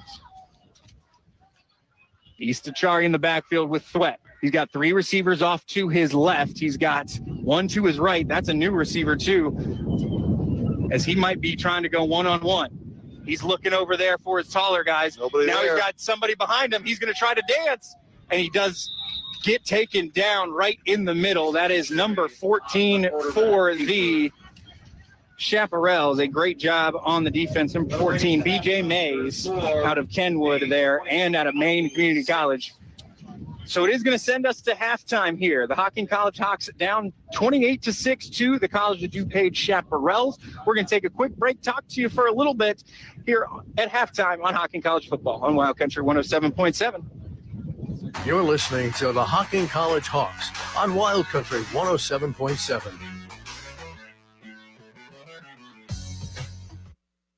Picture this, the perfect summer barbecue. No stress, no responsibilities, just all your friends, burgers and hot dogs on the grill, and a delicious, refreshing Pepsi Zero Sugar in your hand. Sounds nice, doesn't it? Burgers sizzling, hot dogs cooking, Pepsi Zero Sugar fizzing, and a backyard of very, very happy people. Oh yeah, we could get used to this. Very, very used to this. Pepsi, the official beverage of Grills Night Out. Some days you hit snooze, but not today. Today you have to go on a run to get burgers for the tailgate. You've got to haul something heavy, a cooler stocked with Bud Light. When you've got beer and football, nothing is hard. Until the other team scores. Bud Light, easy to drink, easy to enjoy. Enjoy responsibly. 21 plus, copyright 2023 Anheuser-Busch, Bud Light Beer, St. Louis, Missouri. When you make the right decision, it feels good, like picking the perfect accent rug or choosing a good night's sleep over an all-night crime show binge. It really feels good to make the right insurance decision, too. That's why State Farm agent Shauna Stump is right here in Athens to help you select the right protection at the right price. Shauna will make sure you understand your State Farm coverage so you'll know what to expect if the unexpected happens. With State Farm agent Shauna Stump, it's easy to make the right choice. Just call her. When you want the real deal, like a good neighbor, State Farm is there. Who can you turn to when you need a general contractor? Choose someone with over 30 years of experience, is licensed and insured. Choose the professionals at J&K Contracting. They're a full-service commercial and residential contractor. From new builds to remodeling, J&K Contracting has you covered from the ground up. Excavating or concrete, roofing or siding, replacement windows or decks, kitchen and bathroom remodels. One call, they really do it all. Call J&K Contracting, 740-698-3521. That's J&K Contracting, 740-698-3521. Building strong futures in Southeast Ohio. At Hocking College, their students' interests are as diverse as they are. They pride themselves in offering a selection of degrees and certificates that will guide you to your pathway to prosperity and a career you find both rewarding and fulfilling. Courses in allied health and nursing, general studies, arts and sciences, natural resources and public safety, and so much more. Get more details at hocking.edu. I'm Andrew Saul, Commissioner of Social Security. I'm here to warn you about telephone scammers pretending to be government employees. Some of these scammers may say threatening things like you will be arrested if you don't make payments or provide personal information. Do not fall for these tricks. These calls are not from us. Real Social Security employees will never threaten you for information or money. If you receive a call like this, hang up.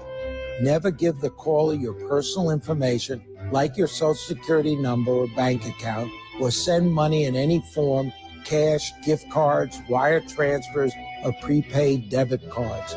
Report the call to our law enforcement arm, the Office of the Inspector General, at oig.ssa.gov. Share this information with your friends and family. Sometimes life is wonderful, and sometimes it's not. Cherish the good, but always be prepared for life's challenges. Private healthcare is private health insurance for ages 65 and under with medical, dental, vision, and even prescription coverage. If you're looking for health coverage at the best price and your annual household income is $35,000 or more, give us a call at 800-459-0509. That's 800-549-0509. You're listening to the Hocking College Hawks on Wild Country 107.7.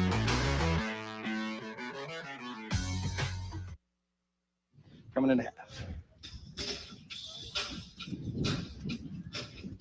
Welcome into halftime here. Hocking College football on Wild Country 107.7. Isaiah Lyle, Joe Higgins, Zach Richardson, all up here in the booth as it's been a hot one and a windy one here in Nelsonville. And that has certainly played on the Hawks a little bit as they are down 28-6 currently to the College of DuPage Chaparrals. They are the number one team in the country in Junior College Division III, but it's still, you know, the better team certainly showing their muscle around this one. Yeah, absolutely. We knew this was going to be this type of game coming in. We expected it to be, but honestly, DuPage shot themselves in the foot a few times out there. This could be a worse score. Hocking College held their own. Just a few miscues in the back secondary that led to some big plays. Otherwise, this is a much tighter game. It really is. Clayton Bowden has got 2 touchdowns, and that is certainly from the fact of just a little bit of, miscommunication and the fact that he is a fast freshman receiver here for those defending national champion Chaparrals. On the other side, though, the defense has looked good. They obviously, that first touchdown, happened quickly. But I think from then, they've really tightened up. They've forced plenty of a couple 3-and-outs in there. And I think that's real important. The offense, when I was saying the other side, just hasn't found their footing. Yeah, I think that'll come. There's definitely some things you can see they're trying out there, but near the end of the half, Tachari was just trying to kind of will his team, trying to do anything he could to get him some momentum. And it served with some success out there, but I don't think you can rely on that. I think this line has got to do a better job protecting, giving time, and then maybe see if they can get the run game going, because that's been stifled a bit. Right. When they have given him time, unfortunately, they've been holding a lot. Yeah. That's been the big thing, is especially on that drive where they were trying to get down the field, score, make this a little better going into half. They had opportunities that just kept getting drawn back because of holds, unfortunately. And for DuPage, that's kind of how Hocking College got their points, was they were shooting themselves in the foot. A lot of penalties that gave Hocking College easy yardage, and they didn't have to work for as much. And then they did what they're supposed to do. They polished it off with a score. But again, if you're the Hawks, you can't rely on DuPage to do that for this second half. No, you really can't. You're going to have to rely on Issa Tachari. He is a second-year guy, but he's the first-year starting quarterback here. Is again, not sure if Coach Moore's kid, former Bulldog Joey Moore, if he's hurt right now, if he's, has he slipped down that depth chart? As he was certainly not warming up today. But Issa Tachari is your starter here. I wonder if they go to their second guy and Logan Cloyd out of West Carrollton. That might be something, because last year they did switch in and out of Joey Moore plenty.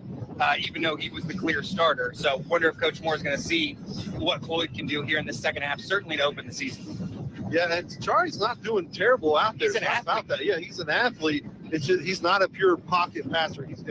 I think he's better on the run. He's had some better throws on the run, maybe a little slightly less accurate, but certainly more power when he's on the run. And I think, again, it's a matter of the line play, being able to block a little better, to get some time to run game. The run game's been insightful, as I said, as you're going to see in the stats a bit. But overall, Hocking College is playing against a better team, but they're kind of holding their own despite the score. I would agree. They have, in terms of what you would expect to see out of the Hawks versus a number one team. Yeah. This is kind of the game you expected. There are certainly plenty of things that are stopping them, but there are things that they can exploit. And with the proper second half adjustments out of Coach Moore and the staff, I think they are going to be able to go put it in the end zone once again. And maybe you start running these chaparrals a little bit as well. I agree. So Chaparral scored 14 points in each of the first two quarters. They lead 28-6. Hocking College got its 6 points in the first quarter. For Hocking College, we're looking at Tachari with, we talked about it. He was the offense, 7 of 13 through the air for 54 yards. Again, 7 completions, 54 yards. That's not where you want to be with that. 13 attempts. One attempt from, we did have a pass from Henderson. That was that double pass. Didn't quite work there, but they give it a try. I like that. And then also Tachari leading on the ground, 12 carries for 40 yards in terms of the carry numbers. Curran, they've had a lot of different backs carry the ball. Hocking College has. Curran has 44 yards. And they're going to have to see if they can't mix that up a little bit. You talked about it, that you were surprised that Brett, not really an impact in that first half. I knew he was coming in as the number one back, as kind of a bruising back as well, as the wind has shifted on us a little bit. And that is not good, knowing we have weather on the way. But nonetheless, I thought he was going to be that guy, because he was the secondary running back behind a solid running back last year that they had for the Hawks. Unfortunately, was a second year, obviously moved on here to hopefully a 4-year school. But nonetheless, Sweat was that guy, and he's just been stopped up. He's certainly the guy that they are trying to run down the middle as well, and just isn't getting anywhere. Corday McCannon leads the receiving side of things with 3 catches for 36 yards. And then defensively, Keandre Larry with 5 tackles in the first half, leading the way for Hocking College's Hawks. Phenomenal. I think the defense is certainly rallying around, certainly the rushing attack. The passing attack has still been kind of where you're picking them apart, with the short yardage and then finding something over the top. But I think that linebacking core that had to get completely replaced there for the Hawks has done a great job stepping up. Let's take a look now. Zach Richardson has some stats here for DuPage, and we'll take a look at what he's got. Yeah, so freshman quarterback Justin Bland so far today has gone 10 for 16 with 176 passing yards. Yeah, that's a solid day. Even though he's a freshman, he has shown that he has the experience to help lead this offense to a big victory. Whereas on the running side with Bland, he only has 3 yards on 2 carries. He has not been able to get out there and get able to move. Continuing with the running side, like Isaiah over here was saying, we haven't seen number 4, Ernest Temple, much today. We've only seen him run for 4 carries, but he got 15 yards out of those 4 carries. He's had that productivity that he needs with little time in. But so far, number 5, Willie Fegan, has pulled off a 27-yard run on that jet sweep for a touchdown late in the second half. Explosive play that one was. It really was, and you saw it. As soon as he kind of got it, readjusted himself and set that stiff arm, he was gone. Yeah.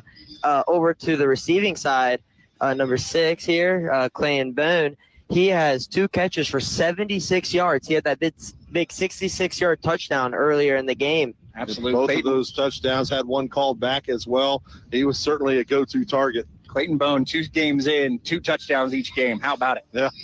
And then, and we're only halfway through this one. We are. So he might get a couple more. Yeah. And then the running back, I'm probably going to say this wrong, Jamarion Dale, I think is that Jamarion Dale? Yeah, Jamarion Dale. I think I've been calling Jim Jamison, but it is Jamarion now that you say it. Jamarion Dale had one catch for 62 yards and a touchdown. That's pretty efficient. There you go. Yeah. So DuPage has been able to pull off some bigger plays to help get them down the field and help them hold this 28-6 lead over Hocking College. Absolutely. DuPage has been doing a great job. Zach did a phenomenal job with that as well, letting us know. And we're going to throw it back to the studio there. Mark Hunter, he's going to go through your high school scoreboard from last night, a little bit of what the colleges have got going on as college football did kick off this afternoon at noon. And we'll come back to a second half action from Nelsonville on Hocking College football on Wild Country 107.7. Okay, thank you very much, Isaiah. And indeed, we are at halftime of our first game of the year for the Hocking College Hawks as they trail right now 28-6 to the number one team in junior college football, DuPage. And tough first half for Hocking College, but again, first game of the year. And we still have 30 minutes to play in the ball game. The guys mentioned weather. Impending weather, and been watching the weather map here, and it mostly has went to the south of us, excuse me, down in Meigs County and south of that thus far. So no danger of, at least right now, of getting stopped as a result of weather. But, of course, we'll keep an eye on it. Taking a look at some of college football. Week one of college football throughout the country. And we have some games that we are definitely watching here today. One game of interest down in Morgantown, West Virginia today, which is a huge game for West Virginia's Mountaineers. They are playing host to the Penn State Nittany Lions. And right now, that game is on hold. They have actually cleared the stadium. They've asked fans to get out of the stadium because of storms in and around Morgantown and requiring a ticket to get back in if and when that game starts, hopefully later on today. So that game, again, right now is on hold down in Morgantown, West Virginia this afternoon. In Ohio football today, college football, Ohio State begins their season today. And the latest information that we were given off the wire is that 2 Ohio State starters will not play today, and no mention as to why they will not play in the game. There were several other players that were mentioned as not participating in today's game against Akron, but 2 starters for Ohio State, 1 on offense, 1 on defense, will not play today against the Akron Zips. That game is scheduled to begin today at around 3:30, weather permitting, up in Columbus, Ohio State, and Akron. Ohio University is in Syracuse, New York today. They are playing the Orange of Syracuse. Ohio University, who has had a massive roster turnover since last year's team, who had 10 wins on the season last year. Coach Tim Albin's team, a lot of those folks. Thank you, Isaiah. A lot of folks are,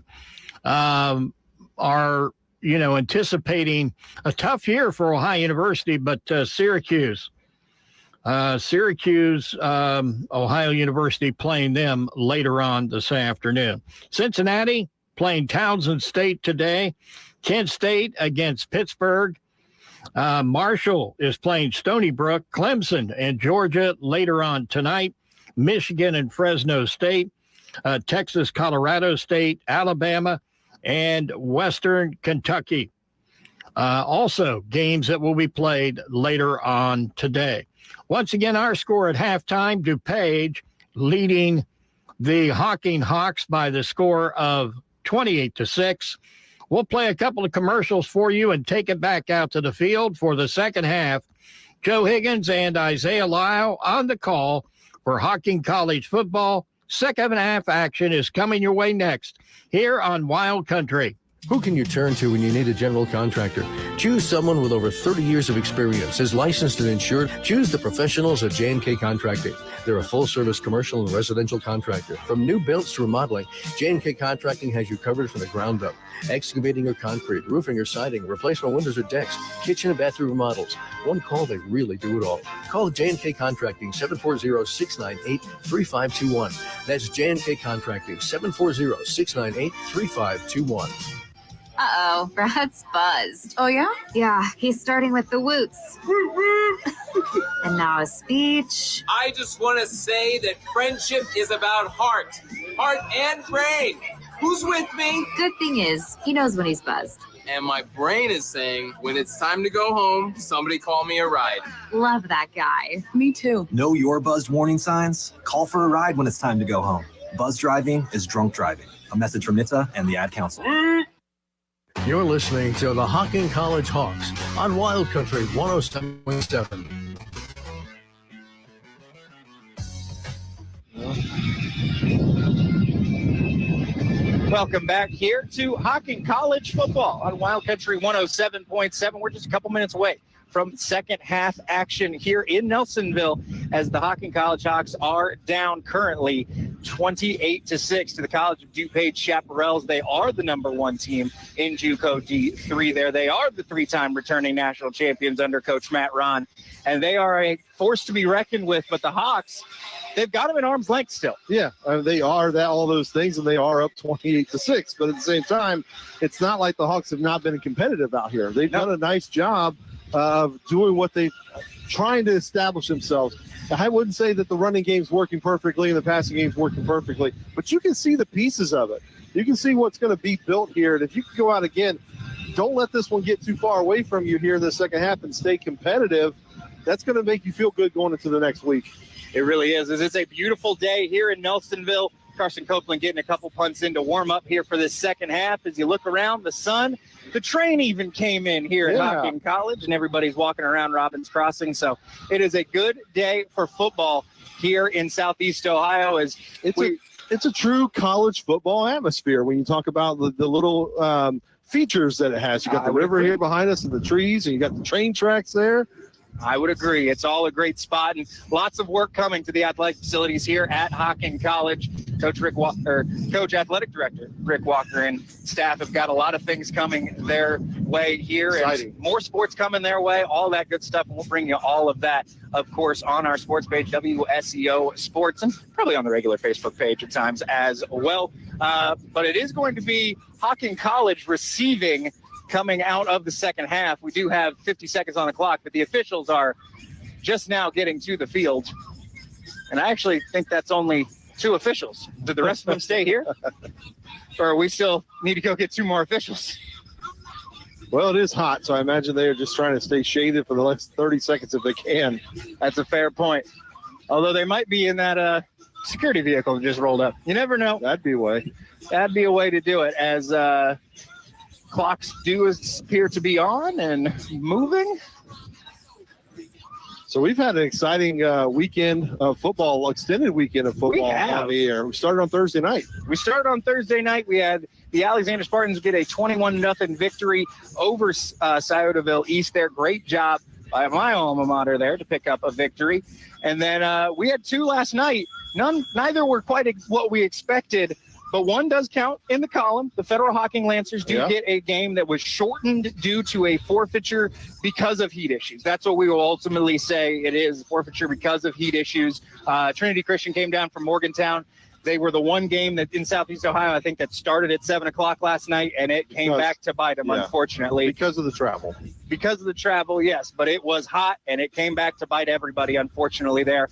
But you had last night a game between the Nelsonville York Buckeyes and the Logan Chieftains that saw that no matter how good you feel like you are, sometimes size is just a difference maker. Yeah, size of the school. Exactly. That's exactly what the difference was. Logan came in, won that game 19-0. Buckeyes were able to be competitive, but defensively just weren't able to stop the chunk yardage And I don't mean like 30, 40-yard plays. Logan was just able to get 5 yards, 6 yards every time down. So they just kind of nickel and dime him to death on the passing and the rushing plays.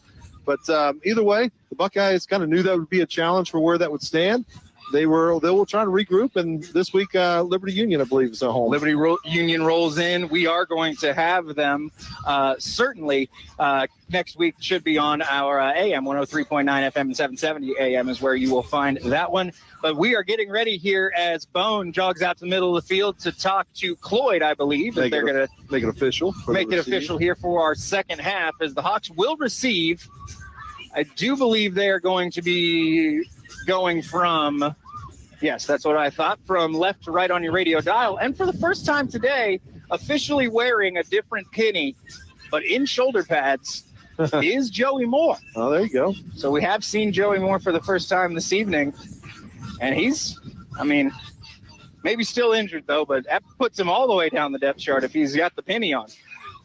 I'm just happy football's back, that we're full go here now. We've got Ohio State football today. We've got the hockey college football right here in front of us.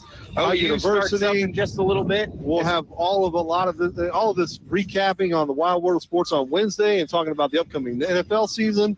Football's back. As we were actually wrong, it is unfortunately the Hawks going from right to left, on your radio dial instead of left to right. And he's back there smiling at you. He certainly is, as back deep for the Hawks. We should thank our sponsors as well as we do get into this second half. Thank you to Pepsi, Shauna Stuff, State Farm Insurance, J&K Contracting, Bud Light, Hocking College, and the Wind is back. You were sponsoring the Wind, too? I sponsor the Wind because it is back, but nonetheless, Clerky is back deep, as well as number 36 for the Hawks. That is going to be, unfortunately, I somehow believe I have lost a roster sheet. I thought I saw one fly away from you earlier, so I was just going to let you wait. Thanks, Joe Higgins. Jalen Carter, though, is number 36. Thanks, Joe. I'm not doing anything bad. There you go. I'm not going to jump down after that. We're on the second floor of a scaffolding. You could have told me. Anyways, Anderson back deep. Ooh, hopefully nobody saw what I just saw. Nobody saw anything. I don't know what you're talking about. Nobody did. Good. Nope.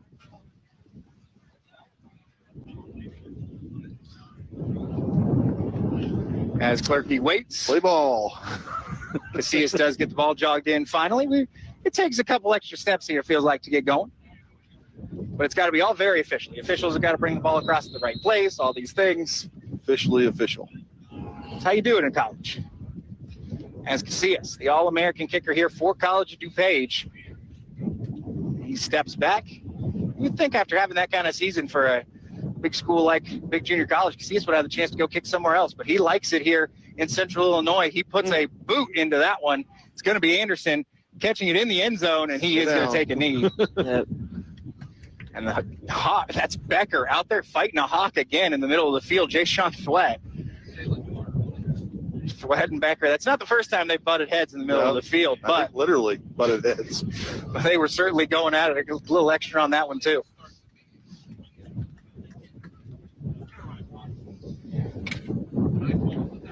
As it is going to be the offense jogging onto the field. Thwett. And it looks like it is going to stay with Chichari in the backfield.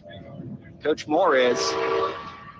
He's talking to a couple of his receivers who are going to be on the outside. That's McCannon and McIntosh.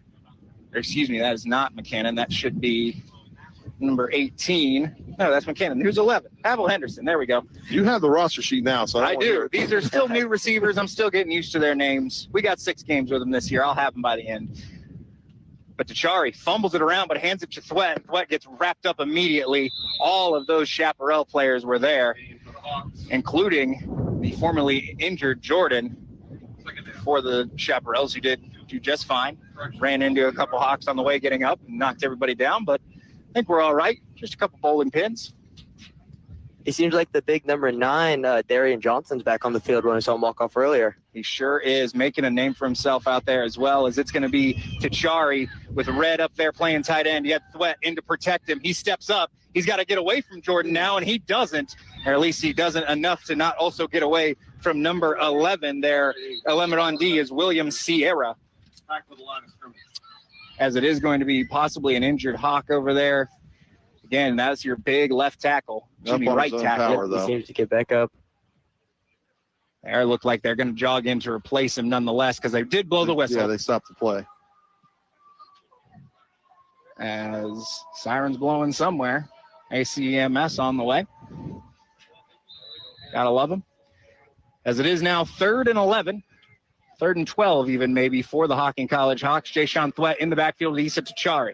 He's got one receiver to his left, two to his right, and Red in the backfield with him to his left. Red tries to pick up the blitzing Jordan. Tachari gets away from a couple guys. Now he's going to have to do it again, and he falls over. He looked like he was going to have a bit of a space to make that turn. Yeah, he's trying to There's a reverse flag field. laid on the There flag. is there's a lot of jarring going on, and it's going to be unsportsmanlike. There were way more Hawks than there were Chaparrals near that flag. Dead ball, unsportsmanlike, and it is on the Chaparrals, though. Unsportsmanlike Both ways. So it was just too much, obviously, and it was nobody's hands on each other. They were obviously just saying the wrong words to each other. The official did not like the words coming out of their mouth. Zach, what'd you see on Tachari as he was trying to roll out that way and make something happen? He seemed to be a little bit more in pressure by the big old number 99. Yeah. He was following him. He came from the middle of the line and got all the way to the outside and followed him all the way out there. Seemed to just drop down instead of taking that hit. He did, but that offsetting penalty does make it 4th down, and where he fell down makes it 4th down and about 16 yards, at least from my angle, might be a touch shorter. But it is going to be Carson Copeland kicking it off from the goal line is ultimately where he's going to be booting it, and this is into the wind again. Yeah. This is going to give a real good chance for Cervantes to either get under it and return it well, or he kicked it once from this deep and it didn't even make the 50. So we'll see what this one happens. Into the wind. Copeland, it's hanging. The Hawks have got to get out of the way. Or excuse me, Hawks don't want to get out of the way. Chaparrals need to get out of the way. So it didn't even make the 30-yard line. Yeah. As that one certainly looked like he got under it a little bit as well, but the wind just kept it there. Never really had a chance for Copeland as he's got to turn around and That's definitely one you want to have as a low-angled punt. Right. And instead, it was the exact opposite. Yeah. Way too high. So now, really got to play the bend, don't break style of defense if you are the Hawks here. You've got your big boys up front. You've got some capable linebackers, but it's been the guys on the outside. It's been a little bit of Ciante Jones. It's been a little bit of number 22 on the far side, I believe, Jalen Stoker. They're going to hand it off to Temple right up the middle. He is going to fight forward and end up, as he often does, with about a 4.5, 5 yard gain every time he touches it. Oh, it seems like Temple is down after that one. Oh, no, there he gets up. Hank. Just tired. Yep. Hank, big old 99, that is. Robert Sanders still laying on his legs. I wouldn't move if Robert Sanders was on my legs. I wouldn't either. 6'3", 305. Not the man. It's Justin Bland. He's under 6 foot. He turns it, hands it to about a 6'3" running back in Temple, who does get clocked, but not before he picks up 3 more yards. And I do believe it's going to be 3rd and 1 here. 3rd and 2. Well, they don't have to worry about too much about getting a first down here. They're already in field goal range. That is absolutely true. Casillas, with the wind, has got this all day. They're going to jog out. Number 35 there for the Chaparrals. 35 on the offense is Cameron Muller. He's going to play an extra tight end. They're going heavy set. They're going to give it to Temple right up the middle. They sure do. He's got the first down and more. As long as he doesn't lose the ball, chance there. Good job by Copeland. He was right in there trying to pull it away. Hawks are trying and to Copeland's got it now, but I don't think it matters. They were certainly down already and all that good stuff, but Copeland wanted it. He's like, I got it. Look at it, ref. See? So it is a first down. Puts them at just about the 15-yard line, so they can get another one before they're in the end zone. 3 receivers off to the left of Bland. He's got 1 receiver to his right.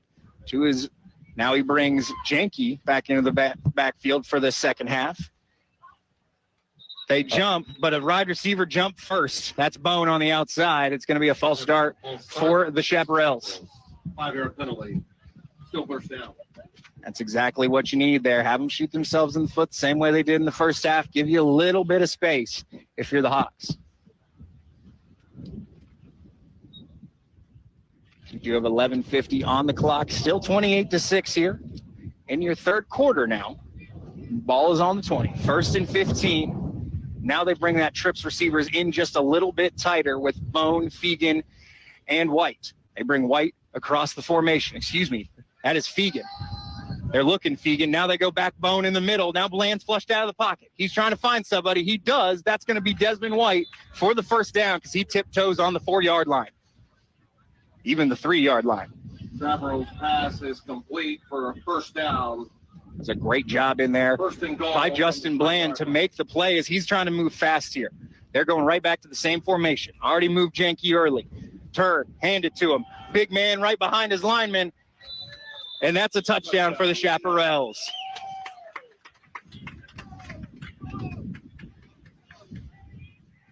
Big old Michael Janke ran right through there and picked up the touchdown. Just a lot of power that they can't account for when you're that close to the goal line. How many different touchdown scores is that now for the Chaparrals there, Zach? That is their 5th touchdown there. I believe all 5 from a different player. Yes, I believe so. As they jog out a new kicker, they're going to let Casillas breathe a little bit here as into the wind. That is JT Frieders out of Geneva there in Illinois, and he does a great job to split the uprights, excuse me. That one makes it 35-6, Hocking down here at home. We'll be right back with Hocking College football on Wild Country 107.7. What's up, sandwich heads? Today on Steve-O's Sandwich Reviews, we've got the tips and tricks to the best sandwich order. And it all starts with this little guy right here. The crisp, refreshing taste of Pepsi Zero Sugar.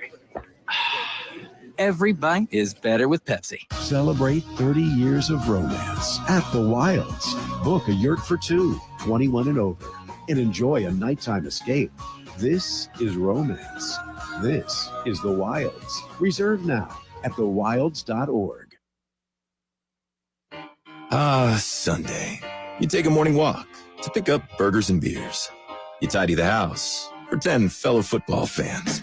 And your biggest chore? Loading the Bud Light into the fridge. It all pays off because nothing is as easy to enjoy as a Sunday full of football. And beer. Bud Light. Easy to Sunday, easy to enjoy. Bud Light is the official beer sponsor of the NFL. Enjoy responsibly. 21 plus, copyright 2023, Anheuser-Busch. Bud Light Beer, St. Louis, Missouri. You're listening to the Hocking College Hawks on Wild Country 107.7 WSEO Nelsonville. Chaparral's kickoff rolls out of bounds. JT Frieders gets the kickoff opportunity as well here for Casillas, and he kicks that one about the same way as Casillas did, right out of bounds there. It's going to be an illegal procedure. I guess ball on the 30 here for the Hocking College Hawks, as not a terrible kick there. Wait a second. They seem to be putting him about the 33. So is illegal procedure now a 5-yard from where it goes out? Is that a new change in that? Maybe college illegal procedure? Because he walked it up about 5 yards, as it's going to be Issa Tachari in the backfield. Jayshawn Sweat with him. 2 receivers either side. It's going to be pass all the way. Tachari trying to get it to his receiver there in, I forgot his name. Got to look at it. I thought I had it. Thank you. Henderson. Still can't get Henderson's name. There's multiple Chaparrals there in the backfield trying to get to Tashari there. As they are going to quickly get to the line, stay in that same formation where it is Henderson and McKinnon on one side, and it's Sweat right up the middle. And once again, can't get anywhere. Chaparrals just haven't wrapped up 3 defensive linemen plus a linebacker. Unfortunately, on the other side of the offensive line for the Hawks, they got upfield and then got trashed by the linebackers that were left. On 6 carries, it's at -1 yards on the day. That's a hard one there for the second-year running back, as he is out of Grove City here. Somewhat local guy. Tachari right down in the middle. That is going to be to number 82 there for him. That is Alan Payne Jr. out of West Ottawa High School there in Chicago. And it just gets the first down for the Hawks. So a good job by Tachari making the right play at the right time. As he often has, dances well. Just got to actually get an accurate strike as Tachari quickly hands it to Thwett. Tries to run up the middle once again, and he does at least get a couple yards in that one. He's not going to be in the negatives anymore. He hurt us. And the way he's been running it, he might have 3 carries before he gets back to the negatives. Doesn't get forward very often. A lot of zeros on that board. 3 on the play. The Hawks, you can't tell in the blue uniforms, and maybe they're not sweating. You just can't quite tell the sweat from the distance. They look to be doing all right, though. It's Tachari. He turns, fakes it to Thwett. He's going to have to try to get away from a couple defenders, and he just never does. We do have a flag, as there might still be a hold on the outside for illegal contact for the Chaparrals, as that's Becker on the outside. I think they got him. Excuse me, that is number 47, not Becker.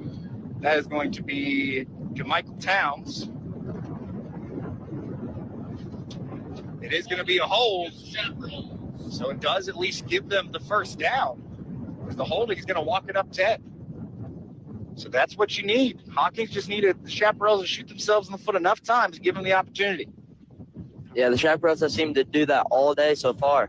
They have multiple penalties on them just this quarter alone. So yes, officially, First down, Hawks. He likes to put the hand up first as if it's dead ball. It's not a dead ball hold. That is quite literally impossible. The 44-yard line. I'd love to see a dead ball hold get called for something, but I don't think it can.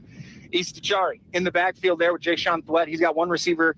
That's Henderson now in motion to his right. They're going to give it to him in the jet sweep. Henderson trying to make a move, was never going to get there. That was number 97, Justin Lawton. He had him wrapped up immediately. The first-year man, 6'2", out of Crete-Monet there in Illinois. Did that earlier for him, and he got an 11-yard gain. This time, no gain. As it is now going to be 3 receivers to the left here of Tachari and Thwett. He's looking to those 3 receivers, tries to get it inside. He does. That is going to be a nice about 8-yard gain there too. Again, that's his guy, number 82, Alan Payne Jr., playing your kind of step back inside slot receiver, as they run a lot of receivers in their set to do the Hocking College Hawks. 3 on the play. As they've got, again, same setup. They're trying to move quickly. Tachari, Thwett, still getting nowhere, but he fights off just the first one to get a little extra space. His forward progress does give him the first down. That's another one for the Hawks. Moving down the field now. Maybe they just got to hit him with this speed. And Jayshawn Thwett, he's going to get a breather, as he should. John Neal Jones into the game. Clarence Curran, we haven't seen him for a little bit after he walked out holding a rib, a midsection earlier. Wonder if he's going to make it back to this one. As the offensive coordinator for the Hocking College Hawks, very, very upset. He needs a timeout to make sure this plays run right. We'll take it with him here on your Game of the Week on Wild Country 107.7. It's Hocking College football. You've changed thousands of diapers, cut off hundreds of crusts, played hours of peekaboo and duck, duck, goose, because you do anything for your kids. That's why it's so important to protect them with life insurance from State Farm. State Farm agent Shauna Stump will help make it easy and affordable to help you protect your family, no matter what the future holds. Because for the people you do anything for, life insurance could mean everything. Call State Farm agent Shauna Stump in Athens today. Like a good neighbor, State Farm is there. Who can you turn to when you need a general contractor? Choose someone with over 30 years of experience, is licensed and insured. Choose the professionals at J&K Contracting. They're a full-service commercial and residential contractor. From new builds to remodeling, J&K Contracting has you covered from the ground up. Excavating or concrete, roofing or siding, replacement windows or decks, kitchen and bathroom remodels. One call, they really do it all. Call J&K Contracting, 740-698-3521. That's J&K Contracting, 740-698-3521. You're listening to the Hocking College Hawks on Wild Country 107.7.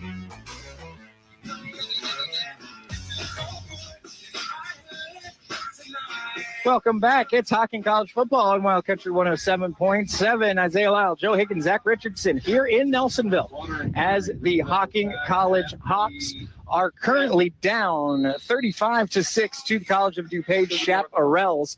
7:26 to go in your third quarter, and the Hawks are on offense, and they're trying to move down the field. Couple first downs here. Issa Tachari hands it off to Johnny L. Jones. No, he doesn't. He fakes me out, and he doesn't get the ball away either. That's going to be another sack, and now Logan Cloyd's got to be in the game because the loss of helmet for Tachari.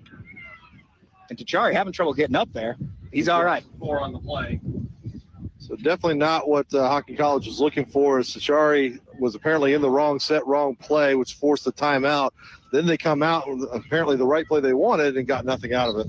As Tachari looked like he had some space there, but a quick shutdown by the defensive end there for the defense there, defensive end. It is Logan Cloyd there stepping in.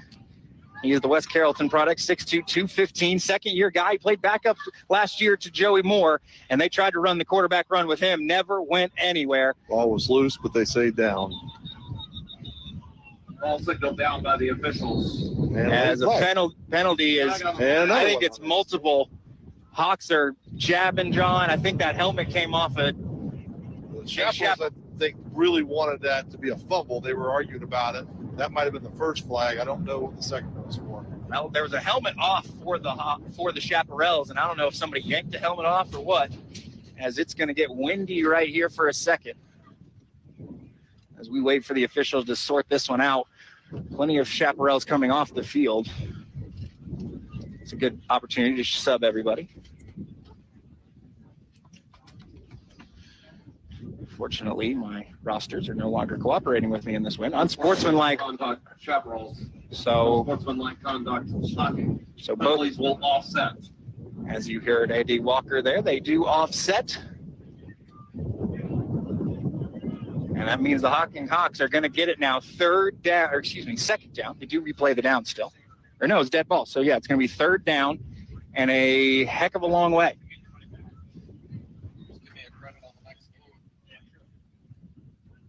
As everybody's trying to figure it out, does look like Easton Shari will be back in for this one.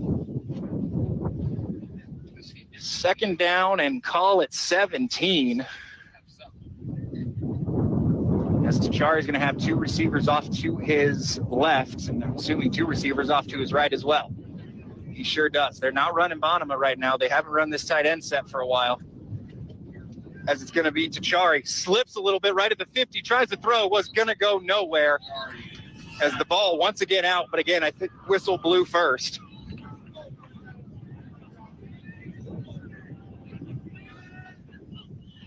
College DuPage fans a little upset that wasn't a fumble, and that's certainly understandable as the ball was out and Tachari wasn't down, but the ball was, but the whistle had already been blown. So you got to give them the opportunity there. So that was actually second down. This now makes it third down and even longer. I don't even know what to say at this point. As the math is moving quickly because Tachari's already got the ball. They cut him on the outside to try to give him a little extra space, and it doesn't matter. That's going to be another 3-yard loss as that's Blackshear Jr. stepping up to make a play. Loss of 3 on the play brings up fourth down for the Hawks. Fourth down and a long way, just about 20 there. Ideally, you just get Oregon because the other 3 probably don't win. They made it all the way back to Athens by the time they were able to punt. Just about.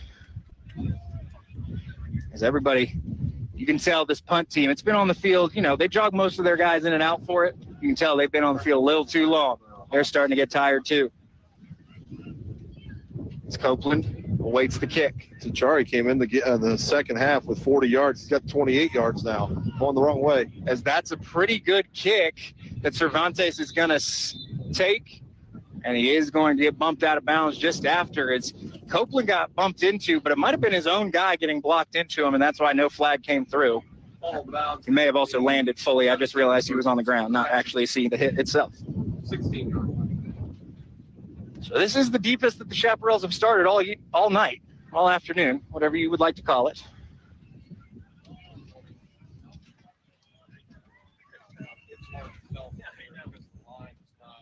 As that is going to be nose of the ball on the 15, it looks like. So good job by Cervantes kind of stepping out right on.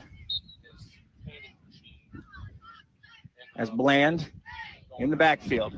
That looks like he's stepping up Dale beside him. He's waiting, snaps it, hands it to Dale. They're going far on the right side. A little bit of space, but a good job by the Hawks to wrap him up. It's going to be a 5-yard gain, though, for the Chaparrals.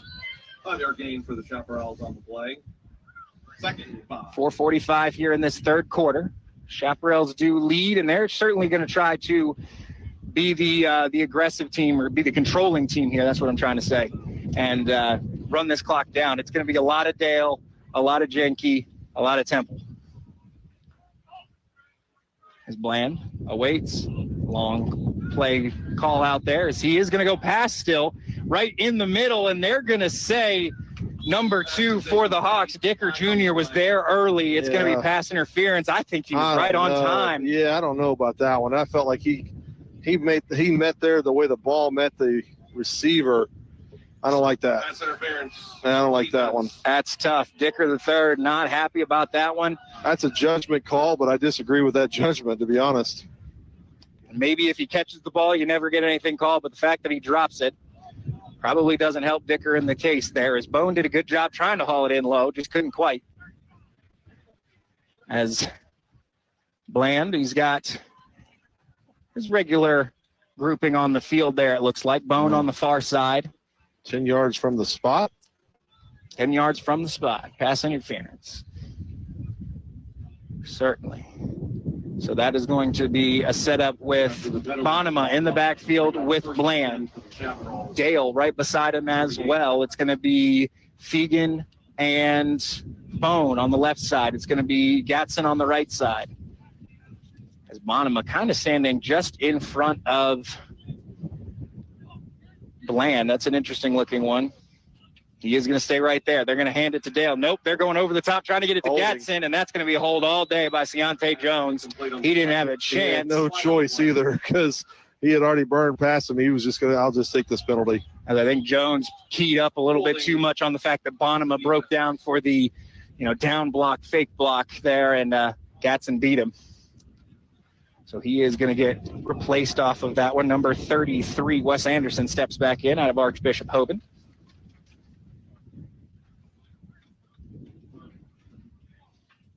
Walk it another 15 that time, unless do they call it a hold? Yes, so it is actually just 10. Excuse me. After the 10-yard penalty, it'd be 1st and 10 for the Chaparrals. The Hawks, 34-yard line. As now it's going to be Cervantes, and that is not Dale, I believe. Yes, it is, in the backfield with them. They send Dale on the swing route, people in the face, but they do get it screened to Cervantes. He is going to get about 3 yards. Pass is complete. So it's going to make it 2nd and 7 or so, 2nd and 7. with possibility of a hurt Chaparral on the field. There is. It's going to be a big down lineman. We'll take a break here on Hockey College Football on Wild Country 107.7. Who can you turn to when you need a general contractor? Choose someone with over 30 years of experience, is licensed and insured. Choose the professionals at J&K Contracting. They're a full-service commercial and residential contractor. From new builds to remodeling, J&K Contracting has you covered from the ground up. Excavating or concrete, roofing or siding, replacement windows or decks, kitchen and bathroom remodels. One call, they really do it all. Call J&K Contracting, 740-698-3521. That's J&K Contracting, 740-698-3521. Building strong futures in Southeast Ohio. At Hocking College, their students' interests are as diverse as they are. They pride themselves in offering a selection of degrees and certificates that will guide you to your pathway to prosperity and a career you find both rewarding and fulfilling. Courses in allied health and nursing, general studies, arts and sciences, natural resources and public safety, and so much more. Get more details at hocking.edu. Why was the basketball court all wet? Because the players kept dribbling on it. The dad joke. Corny, groan-worthy, but also one of the simplest ways to share a moment with your kids. What did the buffalo say when he dropped his son off for school? Bye, son. So take a moment to make your kid laugh, because dad jokes rule. Make your kid laugh today. Go to fatherhood.gov. Brought to you by the U.S. Department of Health and Human Services and the Ad Council. You're listening to the Hocking College Hawks on Wild Country 107.7.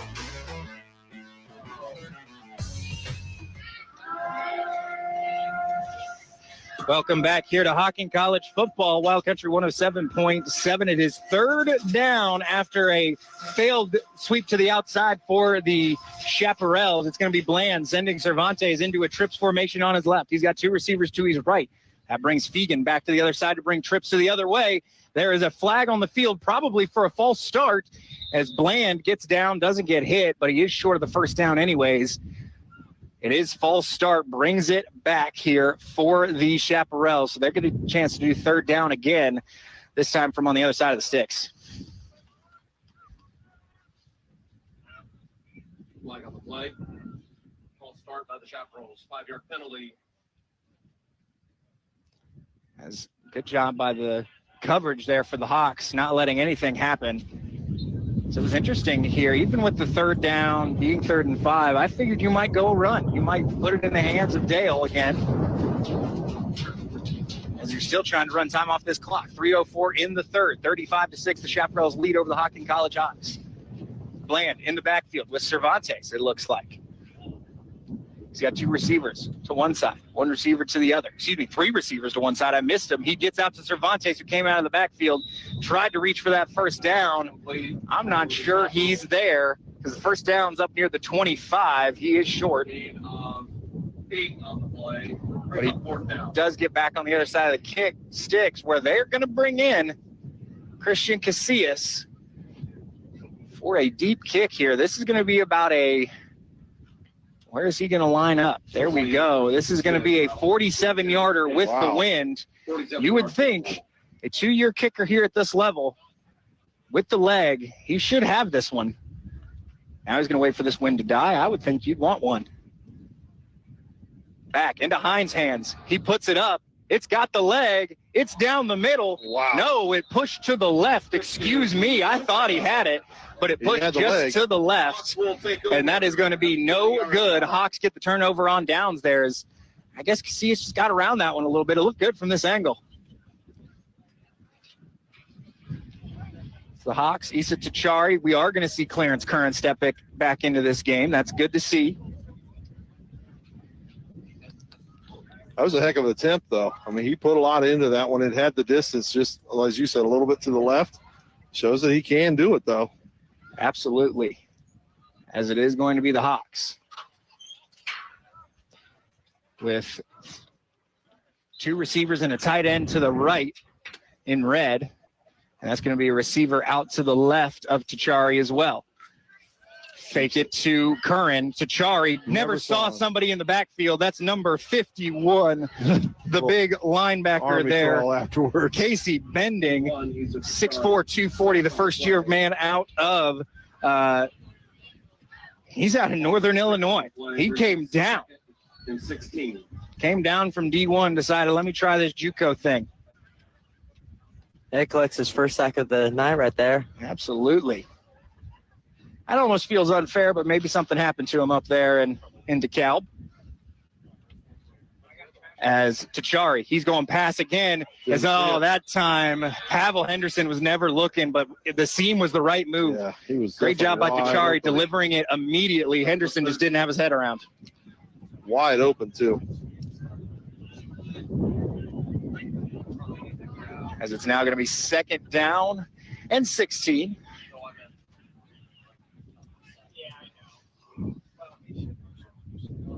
As Tachari, he's flipped the formations. Two receivers and a tight end to his left with one receiver to his right. That one receiver on the far side is McIntosh.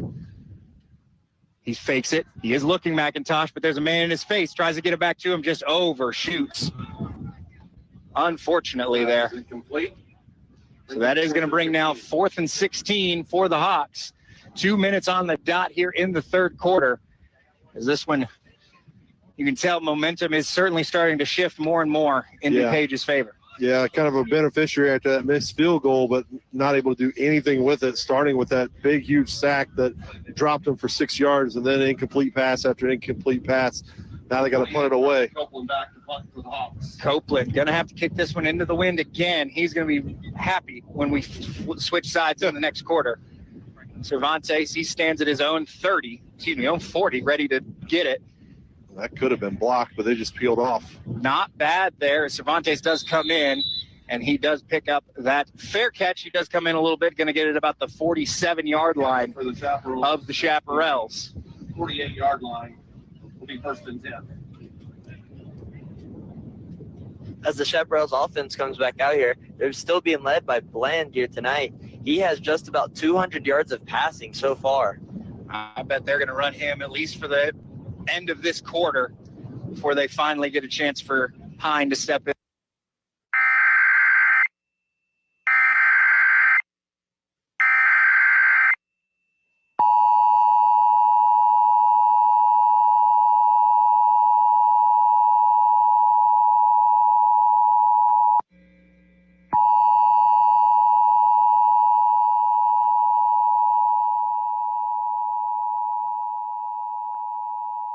The National Weather Service in Charleston, West Virginia has issued a severe thunderstorm warning for central Washington County in southeastern Ohio, southwestern Pleasants County in northwestern West Virginia, northeastern Wood County in northwestern West Virginia until 4:15 p.m. Eastern Daylight Time.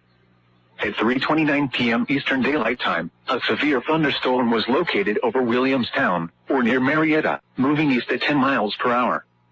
Hazard, 60 miles per hour with gusts and penny-size hail. Source, radar indicated. Impact, expects damage to roofs, siding, and trees. Locations impacted include Marietta, St. Mary's, Williamstown, Belmont, Boaz, Newport, Schultz, Waverly, and Willow Island. This includes the following highways: Interstate 77 in West Virginia between mile markers 181 and 186. Interstate 77 in Ohio between mile markers 1 and 2.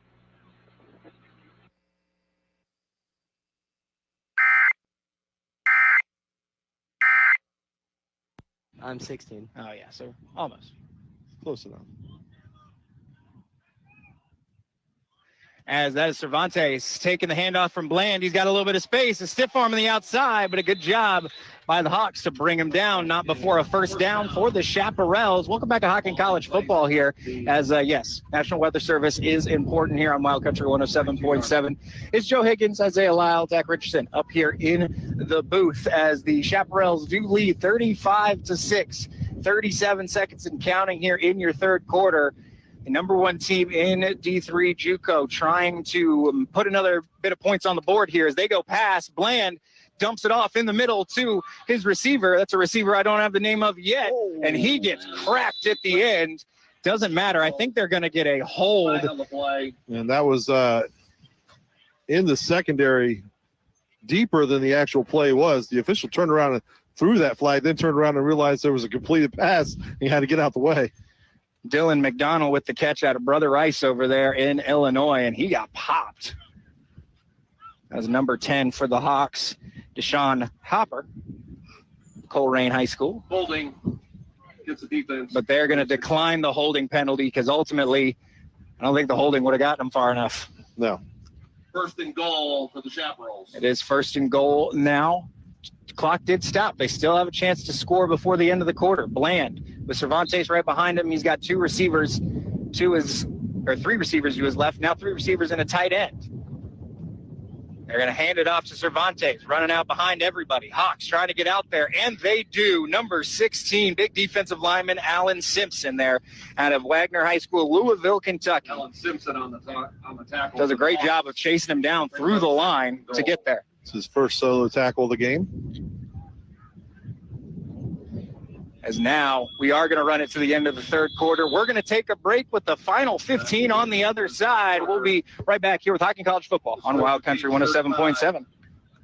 Building strong futures in Southeast Ohio. At Hocking College, their students' interests are as diverse as they are. They pride themselves in offering a selection of degrees and certificates that will guide you to your pathway to prosperity and a career you find both rewarding and fulfilling. Courses in allied health and nursing, general studies, arts and sciences, natural resources and public safety, and so much more. Get more details at hocking.edu.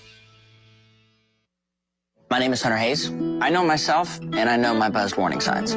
One shot is about knowing my limits or not necessarily knowing my limits. I start with one shot to have a good time. One of the signs that I'm starting to feel a little buzz is when I start solving not only my own problems, but the entire world's problems. When I know I'm going out, I know I'm going to start with calling for a ride. Buzz driving is drunk driving. A message brought to you by NHTSA and the Ad Council. You're listening to the Hocking College Hawks on Wild Country 107.7.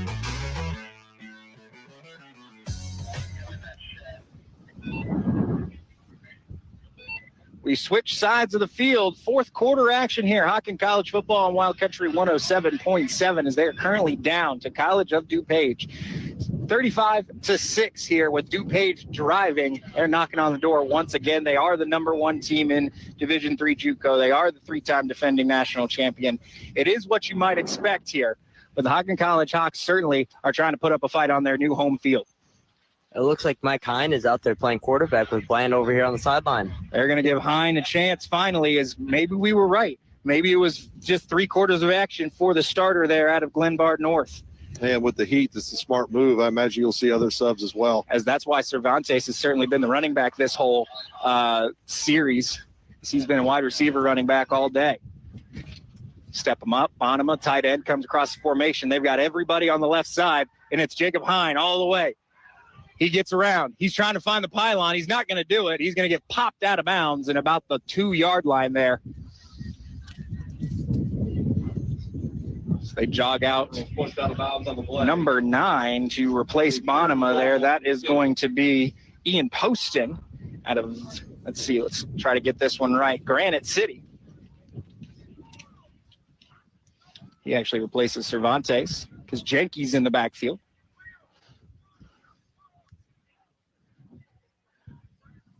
Jenke steps up.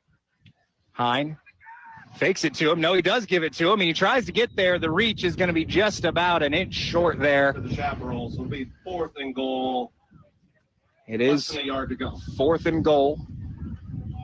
I think the lineman might have lost a shoe. He's jogging a little funny to get off the field. They're going to turn around and hand it to Jenke again. Guarantee it.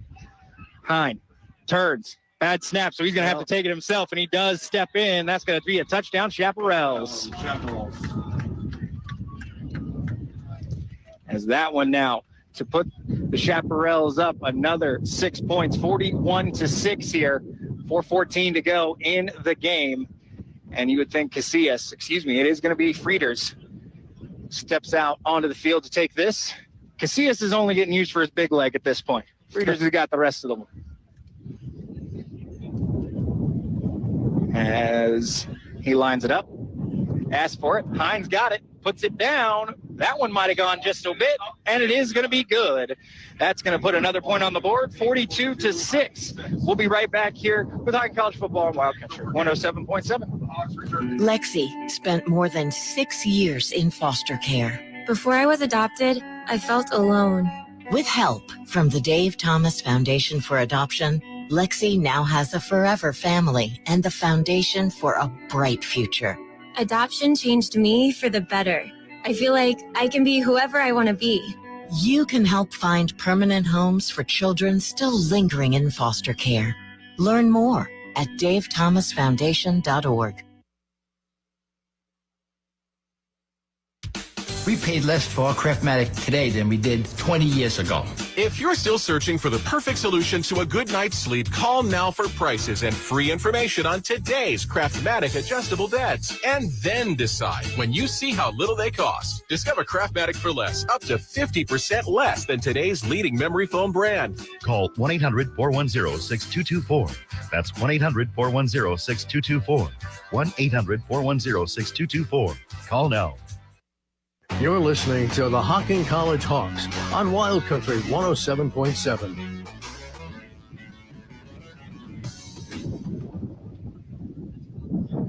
And we're back here in Nelsonville for Hocking College football on Wild Country 107.7. It's Isaiah Lau, Joe Higgins, Zach Richardson here in the booth. I can call it that, the second floor of the scaffolding here at Hocking College, as they are currently down. The Hawks are 42-6 to the College of DuPage Chaparrals, and JT Frieders steps into that one. That might go out of bounds too.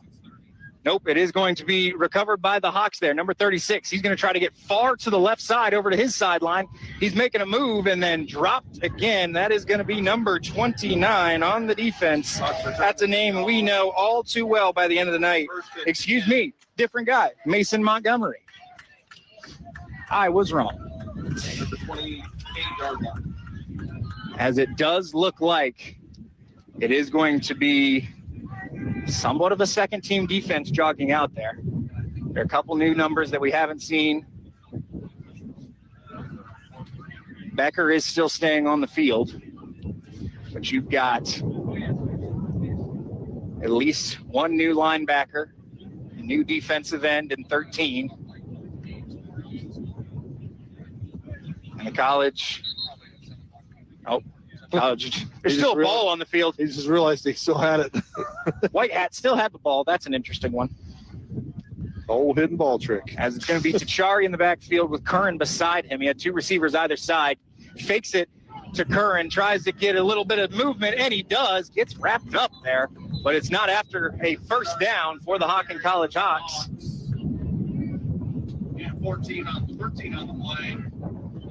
So far, the Chaparrals haven't had one person get too many tackles. Almost everyone here on the sheet has at least 1 to 2 tackles. It's a phenomenal job spreading the love around there for the Chaparrals, as it is going to be Tachari. He's got a tight end in there now. That is not red. It's his other one. He tries to get it out to McIntosh quick, but he throws it into the ground. Unfortunately, incomplete pass. And that's going to make it now second down, because we just had a first. Yep, that's how that works. Thank you. We're still only 4 games into our season. I'm a little confused. Our coverage season, I take that.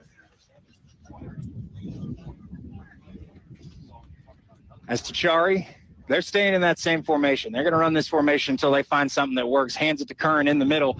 Curran busts through a couple guys like he has been all day, and he gets right up to about the line. He's going to be just short, so we're going to call this 3rd and inches. On the carry for the Hawks. 8 of 9 on the play, brings up 3rd and 1. Oh, they actually ended up spotting him a little further back, so we'll call it a full 1. Seems like they don't like spotting him in between the lines. They really like spotting him right on their lines. Tachari, they flip the formation this time, give it to Curran on the other side, and it is going to be a first down, I believe. Ooh, he's right. He might be short, because we're right on the first down marker here, and they're going to put him. Oh no, they're going to bring him across. It's a tough call, but I'll take it.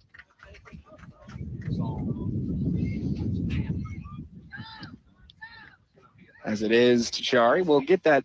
That is McQuaylen Battle there out of Whetstone in Columbus is your tight end. Tachari rolls his way, steps up. He's airing it out. He's got a man down there. Just overthrew him again. That's number 84 on the far side, Caleb Thompson out of Newport, Kentucky. He had him open.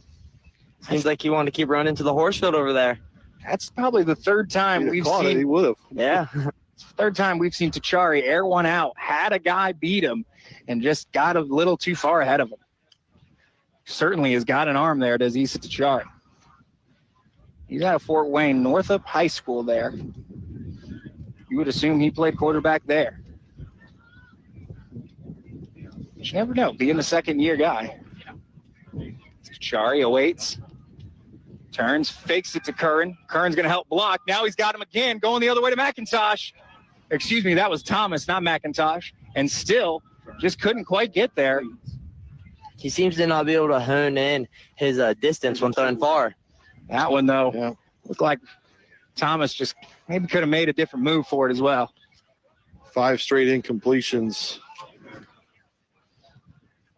Tachari looks to get the call here on 3rd down and 10. Ball just short of the 50-yard line. Been a minute since they've been on the plus side. As he awaits. There's 2 receivers either side. He steps up. He's got a lot of space, does Tachari. And he gets down smartly. It is going to be a 4th down. They're going to back him up maybe a yard even. Sorry, on the quarterback keeper. But it is going to be 4th down. They do bring red in here, as it looks like they're going to want to go for this one. Oh, yeah. And I think you have to, even if you are, just to show the competitiveness, you're going to go for this one. As Red is in to block, you've got Curran in the backfield with Tachari, 2 receivers to his left, 1 to his right in Thomas. As I got that backwards, but it is Tachari up for a first down off to the right side. Piece of Tachari on the quarterback keeper. Innovate on the play, brings up the Hawks, first down. It's a great job by Tachari, again, just using his feet as he has most of the night when something good's been happening. He seems to be able to read what's happening in the pocket and escape it before anything bad happens. His pocket presence is very good for the guy that I hadn't had the chance to see play at all. Considering last year it was a slew of different quarterbacks for the Hawks. As it is it's going to be offsides there, as it unfortunately was number 47 there. Great job to time it almost perfectly from Jamichael Towns. It's unabated to the quarterback, though, so you got to stop that play. As Tachari also might have been able to shake him just enough. I'm sure. He had the spin move back out away from him, but that's a safety issue, though. It is, because otherwise you get him absolutely popped. 5-yard penalty. Replay first down.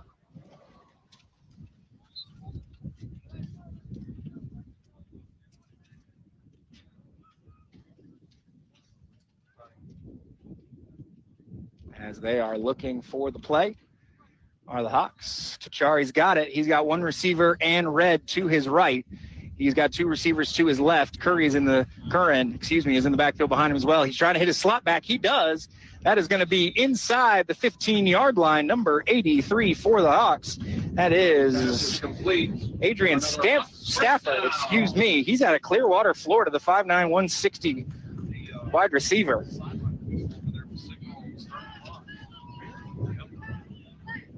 As they are running the clock, they're saying he never got out of bounds. Even though the athletic trainer's even over there saying, look, they kicked it up right there. There's the white. But it doesn't matter. Tachari in the backfield again, same formation. He's going pass again, trying to hit the crosser, as that is unfortunately Thomas getting dropped on his head in the end. Defenseless receiver, doesn't matter, I guess. William Sierra, number 11, were out there celebrating after that big hit. He certainly put him on his head, so they are going to sub him out there, give him an opportunity to breathe.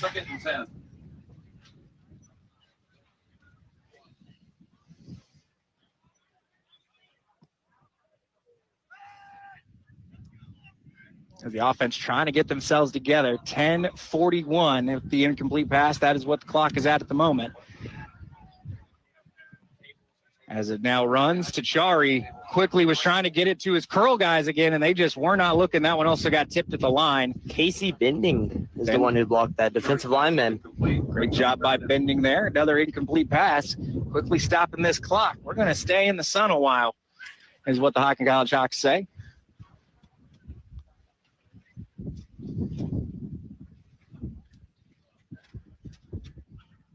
As Tachari lines up here.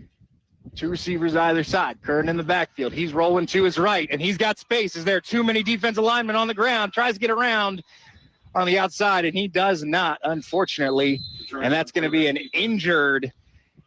pretty tough injured there for the Chaparrals. We'll take a break here on Hocking College Football on Wild Country 107.7.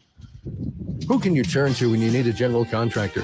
Choose someone with over 30 years of experience, is licensed and insured. Choose the professionals at J&K Contracting. They're a full-service commercial and residential contractor. From new builds to remodeling, J&K Contracting has you covered from the ground up. Excavating or concrete, roofing or siding, replacement windows or decks, kitchen and bathroom remodels. One call, they really do it all. Call J&K Contracting, 740-698-3521. That's J&K Contracting, 740-698-3521. Building strong futures in Southeast Ohio. At Hocking College, their students' interests are as diverse as they are. They pride themselves in offering a selection of degrees and certificates that will guide you to your pathway to prosperity and a career you find both rewarding and fulfilling. Courses in allied health and nursing, general studies, arts and sciences, natural resources and public safety, and so much more. Get more details at hocking.edu. You're listening to the Hocking College Hawks on Wild Country 107.7.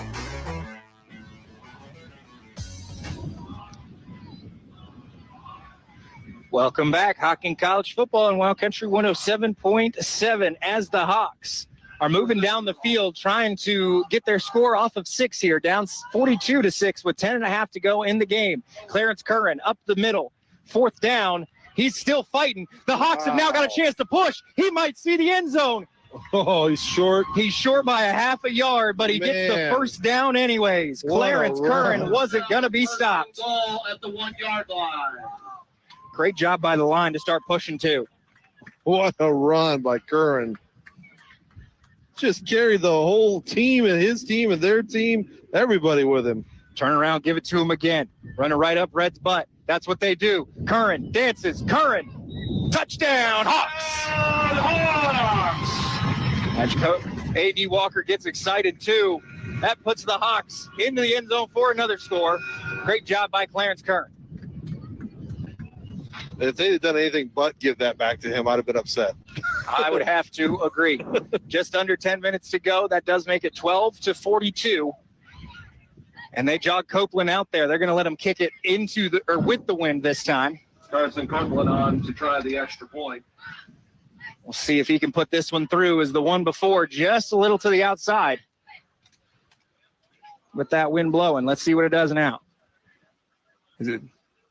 Ball is back. It is held. Copeland gets blocked again. Extra point is. And they are letting it be live this time. They're not blowing a whistle. They're not blowing a whistle. And now they have to. As that time, after the coach Ron had talked about the fact that a blocked extra point should be live, they let it be live, but he forgot to tell his team that. It's the fact that you could have gotten 2 points if you were the Hawks. You just had to go up and take the ball out of his hand. He wasn't doing anything. That does ultimately make it 12-42, 9:52 to go here in your fourth quarter. We'll keep it here on this one as we get ready for the kickoff from Copeland. But, I mean, that's a tough one there. Coach Ron's that's a film session for Coach Ron for sure.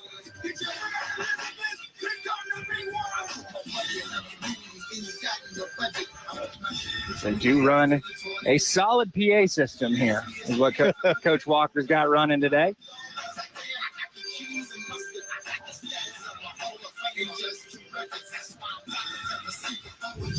As everybody is moving a touch slower now. It is hot enough, tired enough. I think probably got humid enough because we are going to miss the rain that was supposed to be here, that everybody's just feeling it. Yeah, I think I'm one of them, Isaiah. I think you are, Joe Higgins. As Copeland jogs it out to the 35.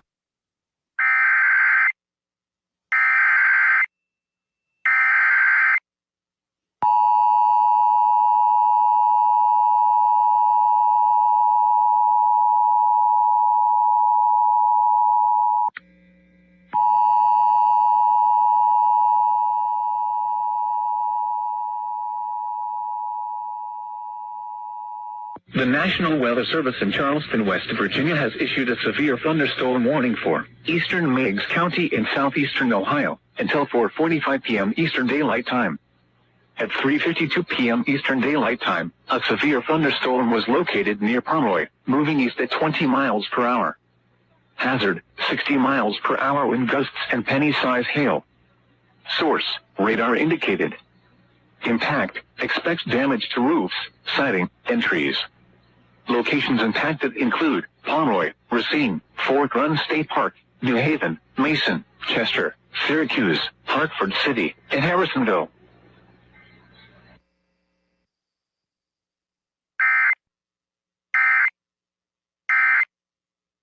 Been a great game. That's a game. Thanks for coming.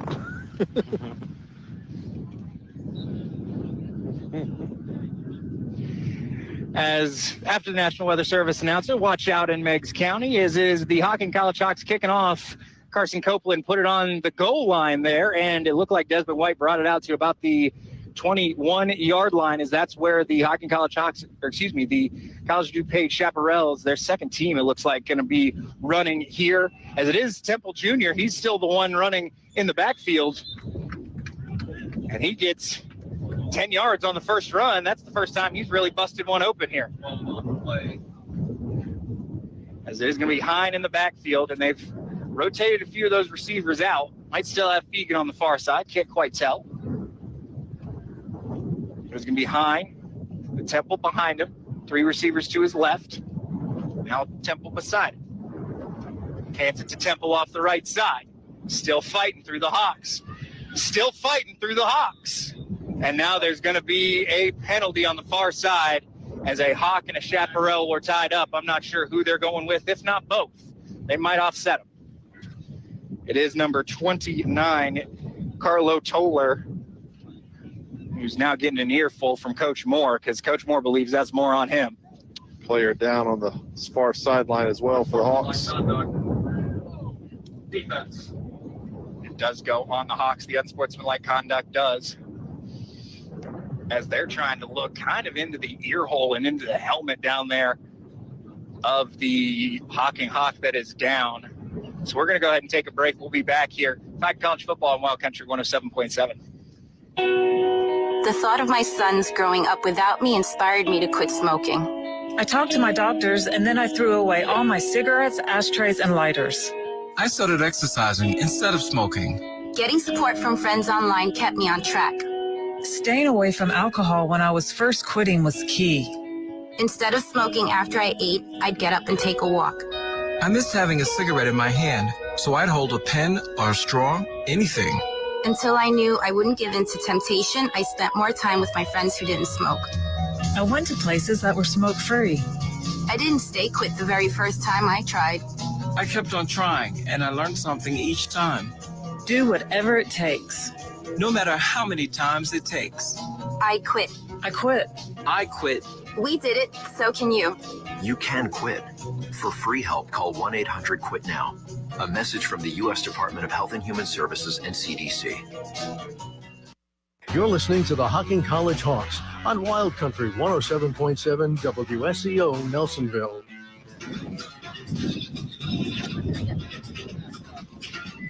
As number 46, Logan Ulray, comes off the field for the Hawks.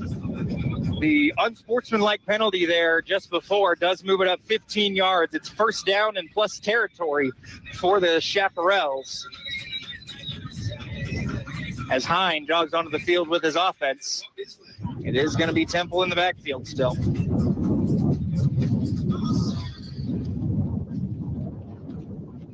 As my wind is not allowing me to look at my rosters. So we'll go off site alone.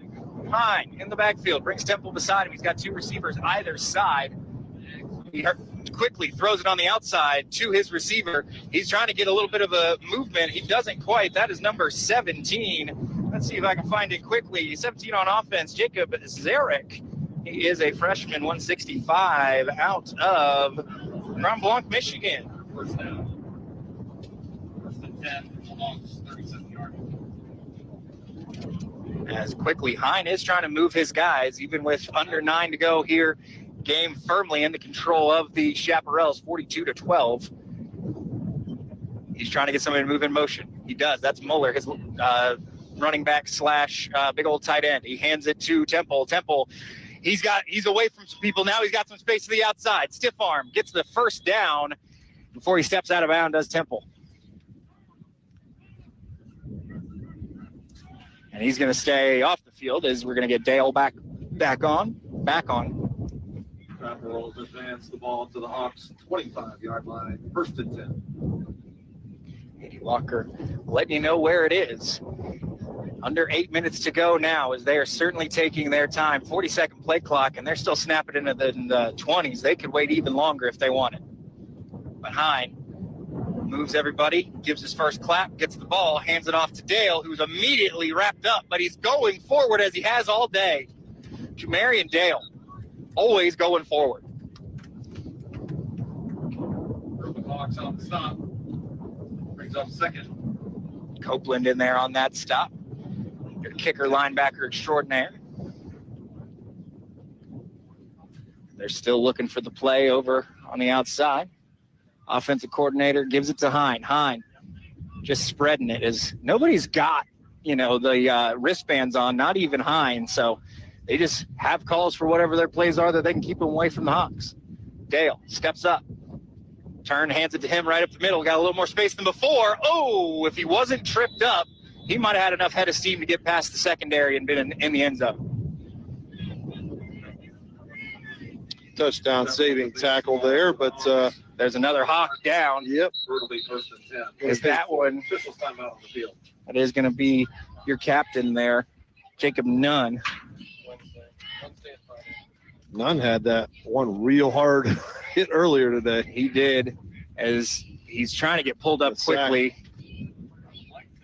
Athletic directors do have him up quick, so I think this is just a water break. Just up and trying to walk off on his own power. Water breaks are smart things, people. Hot day like this. These two over here forgot water. We did. Thank you, Zach, for reminding us that we've screwed ourselves here just a little bit. It's all right. We will figure it out. As the Chaparrals got to try not to get themselves hit with a delay, but nonetheless, it did just start I think it's supposed to start the 25-second time clock there. That whistle did. It did not. We should be rolling. There it goes. As Chaparrals just bought themselves 10 seconds. How about it? As Dale steps up there beside Hine, turns, hands it to him again. He's going to try to make his way through. He's inside the 10, gets dropped just about the 7. So that's going to make it second down and advance the ball down to call it 5. There's a chance that they still get a first down on about the 2.5. Second and 5.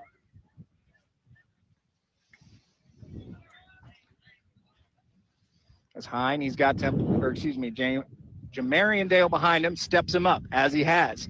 Turns, hands it. Dale's got to bounce out. He does. He's got a chance to the corner. Touchdown, Chaparrals. They do finally hit it. It looked like he was definitely in, though. So that's another one in there for Jamarian Dale and another 6 points on the board for the white and green. College. Jamarian Dale, second touchdown.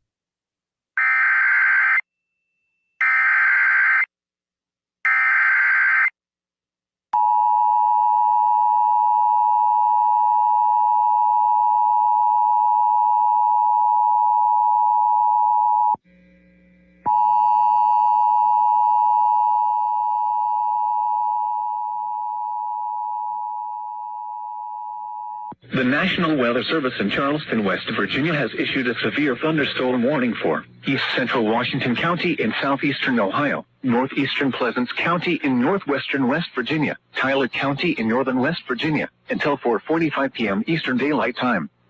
At 4:01 p.m. Eastern Daylight Time, a severe thunderstorm was located over St. Mary's, moving east at 20 miles per hour. Hazard, 60 miles per hour wind gusts and penny-size hail. Source, radar indicated.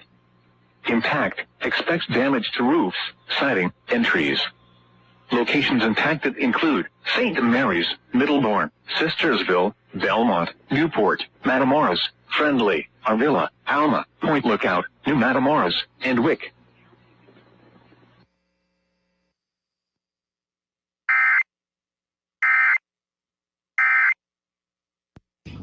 Building strong futures in Southeast Ohio. At Hocking College, their students' interests are as diverse as they are. They pride themselves in offering a selection of degrees and certificates that will guide you to your pathway to prosperity and a career you find both rewarding and fulfilling. Courses in allied health and nursing, general studies, arts and sciences, natural resources and public safety, and so much more. Get more details at hocking.edu. You're listening to the Hocking College Hawks on Wild Country 107.7.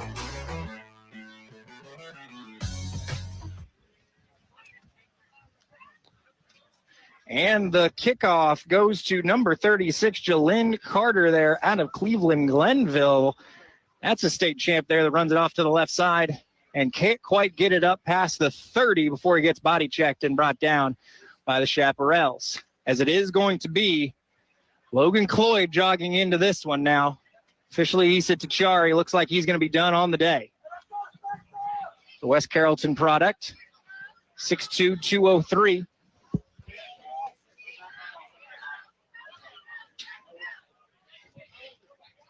As he's going to have Janelle Jones in the backfield with him. That is going to be Anderson, the tight end there. He gets it, turns, hands it to Jones. Nope, pulls it down, drops it off to his tight end, who actually was Red, excuse me. And Red is a big tight end that just absolutely crunched the linebacker, number 47 for the Chaparrals. That is Jamichael Towns, who we've been talking about. And Jamichael Towns put his shoulder right in the middle of Red, but Red's a big boy at, excuse me, I'll give it to you, 6'5", 250. So he's going to try to shake it out here. He's going to have to take a play anyways because it's the shoulder. He's shaking out both shoulders. He's trying to figure out how that Hocking Valley train got over here on the grass. Absolutely is. Cameron Red is a big boy. As Cloyd in the backfield, he's going to have Jones there with him. Two receivers and his tight end to his right. That's where they run Jones off of. That's going to be a hold that time by your tight end, as he thought he ran right through the same guy he just took out, but he actually held him and brought him down. Holding. Hocking. So we're going to walk it back 10 yards. 5:44 to go here in this one. It is 49-12. Unsportsmanlike conduct. Hocking. Oh, and they threw it unsportsmanlike on him as well? Or did they only give him unsportsmanlike? I thought the initial call was hold. Thought so too. Why would you? I don't know. Unless it was afterwards, but that's a lot of unsportsmanlike we've seen in this game. And the Hocking College Hawks, it was something we saw last year too. Sometimes the heads get a little ahead of themselves. But that's an interesting one there. All the way back to the 10, 18 yards that'll end up being. And they're telling Red to get off the field for his unsportsmanlike conduct. Did he get ejected? No, I don't think so, but they're asking him to take a play. Because that was the official that said, no, we're sending you. And he is walking with a trainer there for a second. Maybe he is. Maybe they saw a sign of something that from those hits earlier. He's holding, might be bleeding. He's holding his arm up there. As it's going to be Cloyd. He's going deep. He's trying to find his receiver. That's a flag all day. They're not going to throw it. Wow. They just never threw it, even though turned back to look for the ball. Nothing. He was just up in his grill the whole way. Number 22 on the defense, Jamarian Johnson. He had hands in the chest all day, even around the shoulder of number 89 for the Hawks. Like I said, never turned around to try to play the ball, just was sitting right in his grill. Jaden Hudson, the Warren G. Harding product. That's a tough one there. Is Cloyd. Jones in the backfield with him. He's got three receivers to his left, one to his right. He tried to go right last time. Let's see if he goes left this time. He has a step up, and he's immediately going to run at Logan Cloyd. With the move, he drives through a couple guys. He's going to be short of the first down. It's going to bring you up fourth and still a long way. And another late flag. Ball on the play. Flag on the play. What's that one for? This could be another unsportsmanlike. As they're talking to both Jones and so we might at least get offsetting. We are going to get offsetting. DuPage penalties will offset. I wish I'd have been keeping track of the type of penalties because I feel like that's a dozen or so of those. And the biggest thing is there's only been a couple of them that's really extra shoving. It's apparently the words that are being said is really what the officials are not liking. Would love to get a mic'd up transcript. Seems like they're bringing out the punt team here on 4th and long. Yeah, they know that accept or decline, it's a 4th down, long way to go. So Copeland might have to kick it from his goal line. Hopefully he can only kick it from his 7. For the Hawks. Good news for Copeland there. He has the wind with him, so hopefully he can set it low enough to let it carry. He does this time. He prefers kicking this direction. We'll see what he does. You got to jog one more guy onto the field. They messed it up again. Hawks wait for it.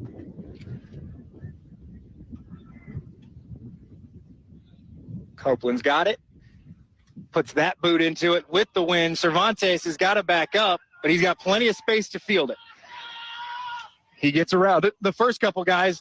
He's got the angle. Unless number 35 can get him.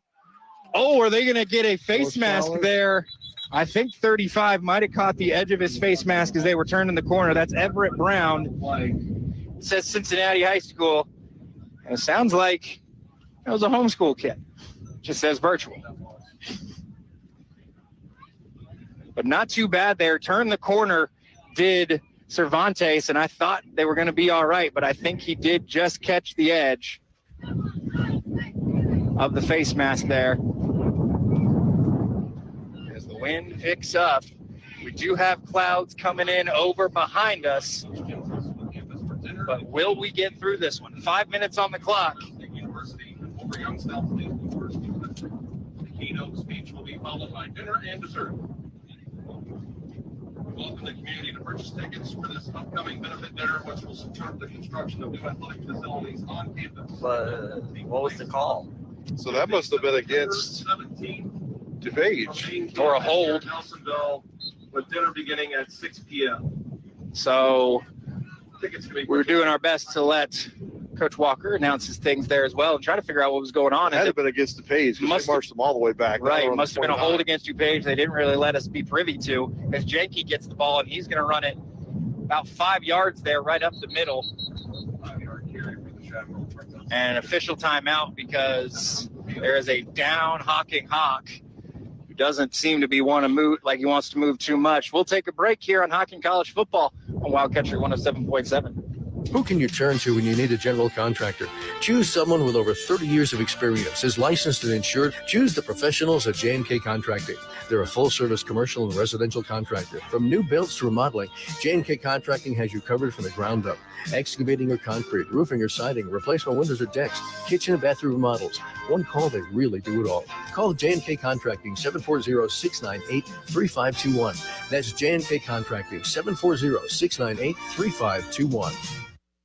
Look what we have here. It's the refreshing deliciousness of a Pepsi mini can. It's the perfect complement to any meal. The dash of indulgence your day was dreaming of. The sip that'll have you singing Pepsi. Nope, not again, Steve. Let's take a cue from the Pepsi mini can and pack all that awesomeness you're feeling into a much smaller treat for everyone. Deal? So, big awesomeness, smaller size. I think I've got just the thing. Pepsi mini can. Mini can, big taste. You're listening to the Hocking College Hawks on Wild Country 107.7.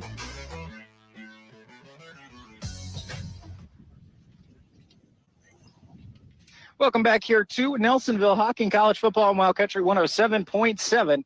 Unfortunately, the home team Hocking College Hawks in their season opener are down 49-12 with 4:47 to go in the game as the College of DuPage Chaparral's #1 team in your JUCO D3 where these teams play has come in and shown why they're a 3-time defending national champion. Backups for both squads into the game and seeing if they can't show something that maybe move them to the first team. As Hine, he's in and out of the hands of number 2 there. That's Charles Dicker, the Franklinton, Philadelphia product. He's a starter, and I think he may have just been almost taking that for granted that was going to be a pick 6. As now it's 3rd down and 5 for the Chaparrals. It's going to be Hine there. He's got Janke in the backfield with him. He's going to hand it to Janke. He's going to try to run through a couple of big guys. He's not going to get there. Oh, my goodness. We've got it. Flags in. And that right there, what number 37 for the Hawks did, Christian Richardson, is something that last year when the Hawks played and had those moments where they were losing their heads, jumping on top of piles like that. You can't just be flying your body in the way that Richardson was. I was going to wonder if this might be a record for unsportsmanlike penalties, but it sounds like you dealt with it all last year. It certainly is something that has happened over the years for Hocking College there, is that one was a hold in the long run. So it is going to walk the Chaparrals back, make it 3rd down And shoot, how far did they walk it back? Heck of a throw from that back official. That was about 30 yards on the flag. He's been throwing great ball. He's been throwing great flags all night. I can't lie. So this is going to back him up to 3rd and 15. It is under 10 seconds to go here on the play clock. Hine has to step up out of pressure. Doesn't really. He gets hit as he throws. That's number 10 across the middle, Deshaun Hopper. Great job for the second-year man to be able to drag him down, as we're going to get a punt out of Rice. The passing attack for the Chaparrals have all day been pretty solid, where Justin Bland has about 200 yards and Hine has just about 20, 30 yards, but they seem to have stepped up and been able to shut them down recently. Not too shabby there for that Hocking College defense. Looks like it's first team everybody when it comes to the special teams here, as I see Copeland out there, I see Dicker, starting corners as well. And Temple's on the field along with Rice here, as Rice is getting ready to boot this one into the wind. So on the other side, it should be Klifke, I believe. He's going to have to watch it as that's going to go up. Hawks got to get away. Hawks got to get away, and they do. Takes a chaparral bounce there, but it's going to stay inside the 35. The 34 is where the Hawks are going to get this ball with just under 4 to go, 3:59. Chance to put another touchdown on the board, make this one feel a little bit better. As we have got 10 minutes of, hopefully 10 minutes here with this weather. Looks like it's blowing in over our heads. As it's getting dark quick. The wind is coming in quick. But it's going to be Logan Cloyd and the second string here. Janelle Jones, he's out there. Got number 89. That is Jaden Hudson. Let's see if we get a lot of passes that stop the clock and get the rain here, or if we run the ball enough to get out of here. As number 19 out there for the Hawks. Kept it himself. Did Cloyd there. I was trying to see who was coming across as your tight end in motion. That was number 19, Corbin Kelly, Franklin Heights, Ohio. Unfortunately, Cloyd couldn't get around that edge. So we are going to keep this clock rolling here. 2nd and 13. Ball is now back on about the 37. Cloyd's got a good throwing stroke. Wonder if he's going to be able to connect with the receiver a little bit better. As he is going to throw this one, but he's got a man right in the middle of him. And the fact that that wasn't still a roughing the passer there is number 10 for the Chaparrals. That was Dante Fort. He took Cloyd down well after he got rid of the ball, but they both might have just been falling. As we are 3:19 here. 3rd and 13 now. Wind is moving. Cloyd, he's got Jones in the backfield with him. As he's going to go pass all the way. He's going to try to get away. He doesn't. Oh, yeah. He is outside the tackle box, but it was no one in particular and behind the line of scrimmage. Yeah. I wasn't sure that ball got back to the line either, but they didn't throw the flag. They're going to let it go there, which is exactly, either way, would have been the same thing. 4th down here is what we're going to do. Seems like they'll be going for it. I think you have to here. As Cloyd lines him up with 2 receivers and a tight end to his right, 1 receiver to his left. They're playing press coverage, are the Chaparrals. Cloyd, a little bit of time, then it disappears as that's Fort wrapping him up again. As clock continues to roll under 3 minutes, it's going to be 4th. Turnover on down. So it is now 1st. Holy moly. The sun's getting to me, boys. Clock continued to roll there, which I'm not sure if I'm changing possession it's supposed to, but it did. They did finally stop it after about 10 seconds ran. Not the worst thing in the world.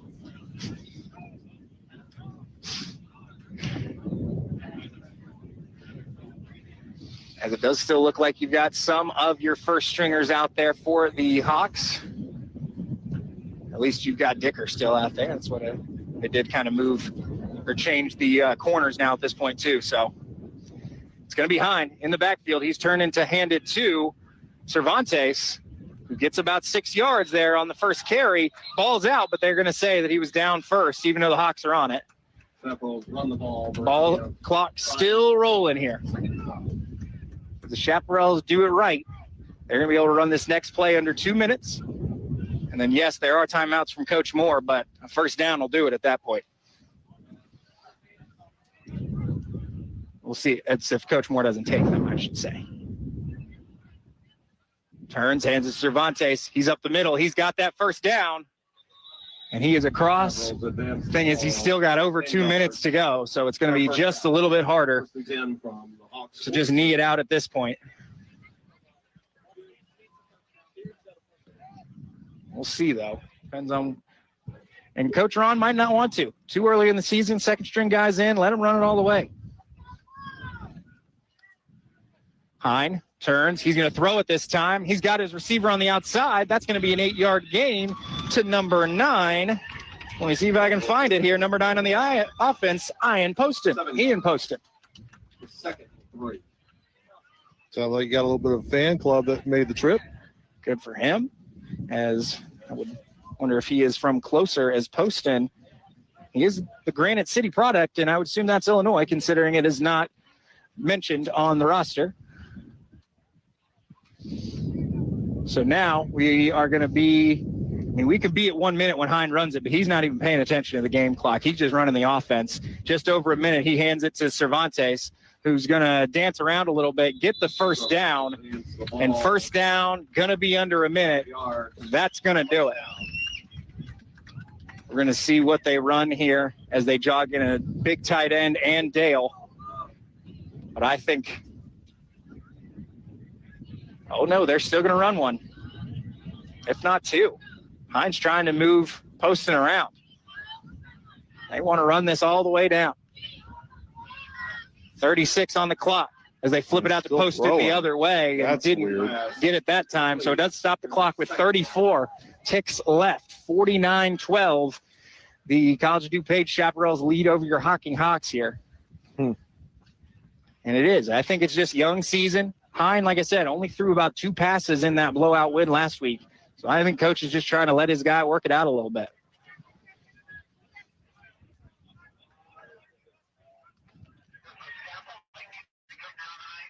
As it's going to be, now they go to knee it down. That's going to do it with 1 knee. That should run the clock, and it does. Line them up. Oh, we don't line up in college. That's right. Game's just done. Shake them up. We're done. So we will be right back with talk a little bit of post-game here as the College of DuPage Chaparrals take the victory over the Hocking Hawks 49-12 here in Nelsonville. We'll be right back with Hocking College football in Wild Country 107.7. Picture this, the perfect summer barbecue. No stress, no responsibilities, just all your friends, burgers and hot dogs on the grill, and a delicious, refreshing Pepsi Zero Sugar in your hand. Sounds nice, doesn't it? Burgers sizzling, hot dogs cooking.